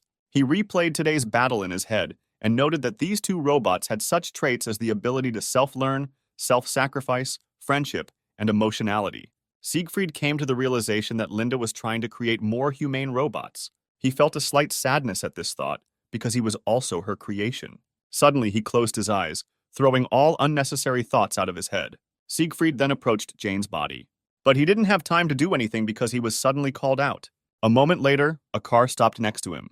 Activating her ability, Joe said that this is where he will meet his end. After smiling, she began to finger something at high speed. The super soldier only examined the new arrivals, not reacting in any way to Joe's words. Trying to get out of the car, Sam lost his balance and fell to the ground. Groaning painfully, he began to rub the bruise. Suddenly, behind Siegfried, the guy noticed the motionless bodies of Jane and Erica. His gaze filled with concern. Siegfried seemed surprised when he noticed Sam's unusual behavior. He carefully watched the guy as he ran towards Jane, trying to get at least some information about him. A moment later, Sam knelt down next to his robot and took her body in his arms and began to cry. The super soldier, unnoticed by the guy, approached them, intending to get rid of the infected. But suddenly he was shackled with chains, not allowing him to take a single step. Joe reminded herself by shouting that Siegfried should be more attentive to his opponents. Looking at her, he asked if she was a member of the hacker community. Joe nodded her head and smiling said that she had already taken control of his neural circuits. But as soon as Siegfried closed his eyes for one moment, the chains that bound him immediately disappeared. For Joe, this turned out to be a painful experience. Turning to her, he said that there was no one in the whole world who could bypass his security system. She just smiled wryly, rubbing her arm that ached in pain. The super soldier explained that every level of his system was protected by the Good Witch. Joe shouted that even in this case, he could not interfere with the reunion of Sam and his robot like that. She had already guessed that his mission was not to destroy them. Joe justified her assumption by the fact that when Erica aimed at him, he immediately stopped her. Also with Jane, they fought a fierce battle, but then he increased his strength and defeated her in just one movement. She said that if he didn't hold back, he could have defeated both of them instantly. But he was deliberately hiding her. Everyone knows that robots don't need to fight so ineffectively without any special reason. Based on this, Joe assumed that all this time Siegfried had been collecting data on Jane, who had transformed in a very strange way. Jumping out of the car, she said that most likely he was also tasked with destroying her after receiving the data. But fortunately for her, it did not seem at all like he intended to do this. She was sure that if this were not so, the super soldier would have destroyed her long ago instead of listening to her long speeches. Closing his eyes, he confirmed her guesses, adding that the president had added a few more conditions to him. After that, Siegfried turned to her, saying that his mission was completed and he could return back. Jane took out salt and showered it on the super soldier standing in front of her, telling him to leave this place as soon as possible. When Siegfried said that even if he let them go today, Joe should not relax, she looked at him with incomprehension. He explained that when he fights robots, an electromagnetic pulse is automatically emitted during his attacks. Looking at Jane, Siegfried said that although he did not attack her core directly, his electromagnetic blasts themselves caused a sufficient amount of damage. Joe's eyes widened in horror when she heard that he himself was not sure whether the core could be restored after something like this. Turning around, Siegfried said that since Jane and Erica were incapacitated, their further fate was not his concern. He explained this by saying that Louise's unfinished project ended only there. Then wings appeared from his cloak again. Sam hugged Jane tighter and looked at the super soldier angrily. Siegfried noticed the gaze directed at him and turned his attention to the boy. Looking closer, he noticed that he looked familiar. The super soldier remembered that Louise had a locket with a photo of a boy who looked like Sam. Afterwards, he lost interest in the guy. The next moment, Joe watched as Siegfried soared into the sky. She watched and shouted after him so that he would never come back here again. Then she came to her senses and picked up the bodies of the robots, simultaneously telling Sam to collect the remaining small parts from them. Several hours later, they finally reached Sector F6. All the while, Sam held Jane's torso in his arms. Turning to him, Joe told him that he should not worry ahead of time, because she was still not dead. Then she began to look around, looking for the address she needed. Suddenly, she saw the desired number and joyfully headed in that direction. A few minutes later, she parked at the House of OZ branch building. To get inside, they needed a key card. But with her skills, it was not difficult to hack into the system and gain access. The next moment, the door in front of her began to open. Once inside, she was glad that the electricity was still working. When she got to the lounge, Joe told Sam to leave Erica and put her on Jane's bed. Looking at her, the guy nodded uncertainly. Then they laid her down on the bed together. Joe was very worried because if the robot core was turned off for a long time, then automatic data deletion would begin. Therefore, a destroyed robot core is tantamount to human death. She hoped that she would have time to correct the situation in time. Having opened Jane's chest compartment, the surprised Joe pulled back. After examining the core, she came to the conclusion that, fortunately for them, it was not completely destroyed. What surprised her so much was an unusual type of core. Jane opened her eyes 2 days later. She was unable to fully recover due to the damage the core received from the electromagnetic pulse. She immediately began to calculate her location. Joe suddenly appeared and grabbed all her attention. She was incredibly glad that she finally woke up. Not understanding anything, Jane asked what was going on here. She recounted the events of a day ago, mentioning that the super soldier only intended to collect more information about her, and having completed his mission, he returned back. After this, Joe began to bombard the newly awakened Jane with many questions. When all the questions were finally voiced, she apologized, saying that her system was still recovering, and she was not able to answer all these questions at once. Suddenly, a medical hammer flew into Joe's head. Erica was sitting on the next bed, making another remark to her. Sam entered the room and joyfully ran to his robot. Joe turned her attention to Erica, who had also finished her recovery a few moments ago, beginning to bombard her with the same mountain of questions. Due to excessive emotionality and carelessness on Joe's part, Erica's head was again torn away from her body. Jane and Sam watched in horror at such a terrifying scene. Sometime later, an irritated Erica's head was returned to its place and wrapped in duct tape for a while. Approaching her, Jane shared her joy that everyone had survived and was now safe. Erica replied that although they got out alive this time, they might not be so lucky next time. She said that besides Siegfried, there are several other super soldiers, and even if they attack them all together, then in the current state they cannot even defeat one such soldier. The worst thing, in her opinion, was that they could find them at any time thanks to communication with the satellite. After her words, Jane remembered how they fought with Siegfried. And sadly lowering her head, she said that Erica was absolutely right. Suddenly, Joe grabbed the hem of her dress. She asked when they would finally decide to answer her questions. Jane smiled, saying that she would definitely tell her everything. But there were too many questions, and it would be too ineffective to answer them one at a time.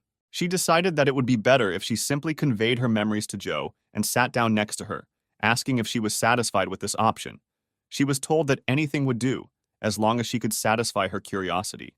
But Jane warned that her operating system had not yet fully recovered, and she would only be able to transfer data in 20 minutes. Erica interjected, asking if there was information that Joe should share in turn.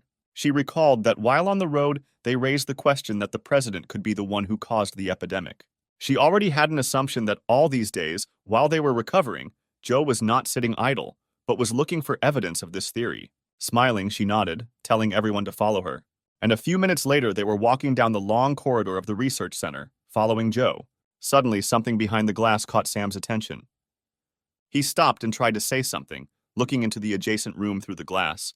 Jane noticed this and also stopped. Approaching the glass, she realized what exactly caused such a reaction from her master and called Erica. She approached in the same way and froze, looking through the glass in bewilderment. In the adjacent room, there were several dozen models of military robots.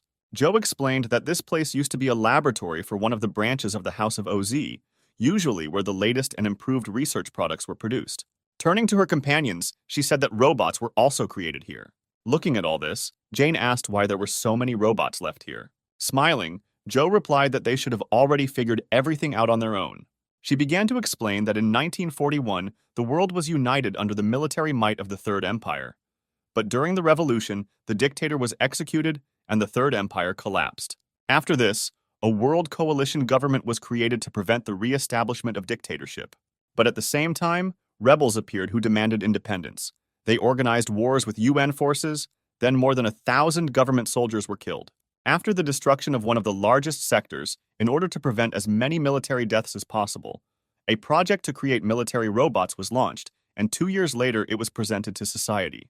Joe said that the main reason robots exist is to fight in wars instead of humans. She then asked if they had ever heard of robots being involved in battles before the virus. Jane replied that even checking records from 12 years ago, nothing of the kind had happened, Joe confirmed, saying that the robots created were just failures that never saw action in battle, according to official documents. She explained that military-style robots have outdated bodies that consume fuel, unlike modern robots that get power from the energy they generate. But due to the presence of artificial intelligence, using them in a real battle would be too stupid, because one of the main laws prohibits robots from attacking people. Also, their neural network protection is too weak and can be easily hacked, making such a robot completely useless. But for some unknown reason, the president created more than 5 million copies of such a useless model. Erica suggested that in the process of troubleshooting their malfunctions, a catastrophe with a virus could have occurred, and their production was stopped. Joe replied that this option was possible. She then shared the results of her research, during which she scanned more than 300 robots she encountered on her way here. She learned that the production date showed that production had been completed for quite some time, but she could not find a system update log or anything else. Joe assumed it was because all these military robots for the president weren't a failure at all. Then she asked a tricky question. To fight against whom were military robots created that cannot even fight against humans? When Jane wanted to express her guess, Joe interrupted her, saying that so far it had been a pretty reasonable story. Approaching the door, she asked if they were ready to see the moment in which this story intersects with reality. The door to the room that contained all the answers opened terribly slowly, causing tension from waiting for so long. When the door finally opened, Joe pointed to an old computer in the middle of the room that had been used by researchers 12 years ago. That evening at the presidential palace, Siegfried gave the president a recording of his fight with Jane. Bishop was currently looking at the part where Siegfried suggested that this robot was one of Louise's unfinished works. The man peered carefully at the image. When he heard that Louise had already left this world, he closed his eyes, frowning. At this point, Bishop turned off the video. Turning around in his chair, Siegfried said that he had another report. He reported that Jane's team was currently spotted in the old branch of the House of OZ in Sector F6. The super soldier clarified that this was a laboratory where secret military robots were being developed, and if they are not careful, the truth about the virus could be revealed. Bishop replied that he didn't care because the Venus project had already started anyway. Even if the truth was revealed, it wouldn't affect his plan in any way. After that, he said that the robot could be free. Left alone with himself, the man took out one of his favorite cigarettes. Holding the lit lighter up to the cigarette, he inhaled the tobacco smoke. Then he turned back to the table and pulled out one of the shelves, which contained one single photograph for many years. Taking the frame in his free hand, his gaze filled with sadness. The man hoped with all his heart that there was no afterlife. After all, if heaven did exist, he was sure that in this case he and Louise would meet at the very bottom of hell. At the same time, Joyful Joe said that this is where they will find out the answers to all their questions. Then she ran into the room and tenderly hugged the computer that stored valuable information for them. Approaching him, Erica could not believe that this computer, storing such important data, was just abandoned here. Joe said that in contrast to careful server management, people might forget about an old computer hidden in a warehouse like this, which worked to their advantage. Having found the necessary file, she asked if everyone was ready to discover the truth. Having received everyone's consent, she unpaused the recording. Then she explained that the recording currently playing was a test video recorded a year before military robots were introduced to the whole world. Erica and Jane couldn't believe what was happening on the tape. In this video, military robots killed zombies. When the girls simultaneously asked how this was possible, Joe replied that these were not real infected, but only a created imitation. Erica was surprised because their appearance and behavior are exactly the same as those of the infected. Smiling, Joe asked if Clarice had mentioned that it was impossible to create an artificial virus. She might agree with this statement, but the top government knew about the approach of this virus at least 13 years before its appearance. Joe summarized that the robots were created from the very beginning to fight the infected, but they did not yet know exactly when the first outbreak would occur, so they created the robots in advance to be prepared. Hearing this, Jane was beside herself with anger. She said that she fundamentally disagreed with the idea of exterminating the infected. She sincerely believed that the government took such a terrible step because there was no other choice. But as it turned out, to her great horror, they deliberately ignored the fact that billions of people would be infected and destroyed. Jane said that they would never be forgiven. Joe suddenly intervened and said that there was another person who saw the virus coming.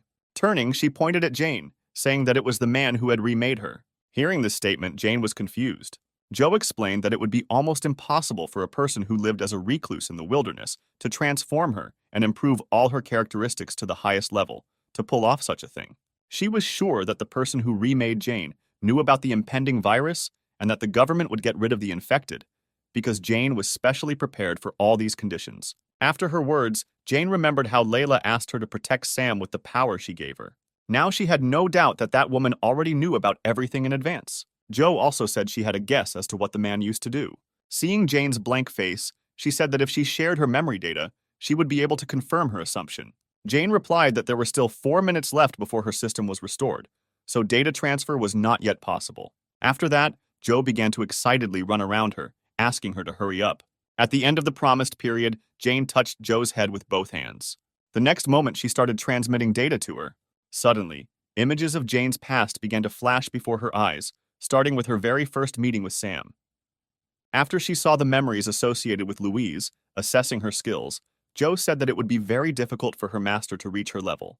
Suddenly, analyzing the facts she knows about this man, such as retirement, old age, virus prediction, and incredible abilities in the field of programming and engineering, she finally realized what Louise's true identity was. At the same moment, Jane pulled away from Joe, saying that the data transfer was completed. Embarrassed, she asked to ignore everything personal. But to her surprise, Joe started talking about breaking the law. She repeated that the second paragraph of the first article had been violated, which stated that the robot should not receive data relating to a person whose data is designated as top secret. Hearing this, the others were seriously frightened and surrounded their friend. Joe did not react to their words, but only repeated that due to violation of the law, all her data must be erased. A few moments later, the forced data wipe began. Jane tried her best to reach her, but she still did not react to the words. Erica said that she was not responding to them at all, and that they urgently needed to take her to the repair room. Jane immediately picked Joe up in her arms and headed into the indicated room. She froze when she heard that the data destruction was 98% complete. Erica reminded them that they should hurry up or the system could be completely destroyed. But suddenly, Joe's hidden code was activated. After this, her body was engulfed in a bright glow. The Cheshire Cat's security system froze the code prescribing the second paragraph of the first article of the law, after which data recovery began. Erica did not understand at all what was happening now, but Jane assumed that Joe was now recovering. A few moments later, she opened her eyes. When she regained her ability to speak, she admitted that she thought that she would die a little longer. When the data was analyzed, Joe determined that 0.7% of the data had been lost. Afterwards, she asked Erica what exactly she said while she was passed out. She replied that she mentioned the first article and the second point. Hearing this, Joe again had a complete picture of who Louise was in the past. Smiling joyfully, she cried out that now everything fell into place. Then she turned excitedly to Jane.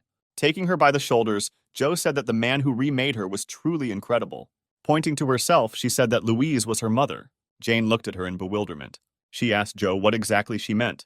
Erica said that her artificial intelligence was damaged. Erica then patted the chair, asking Joe to sit on it for an examination, but she just laughed, saying that she was fine. Joe pointed to Jane, saying that Louise was her mother too. Turning her attention to Erica, she said that her mother did the same.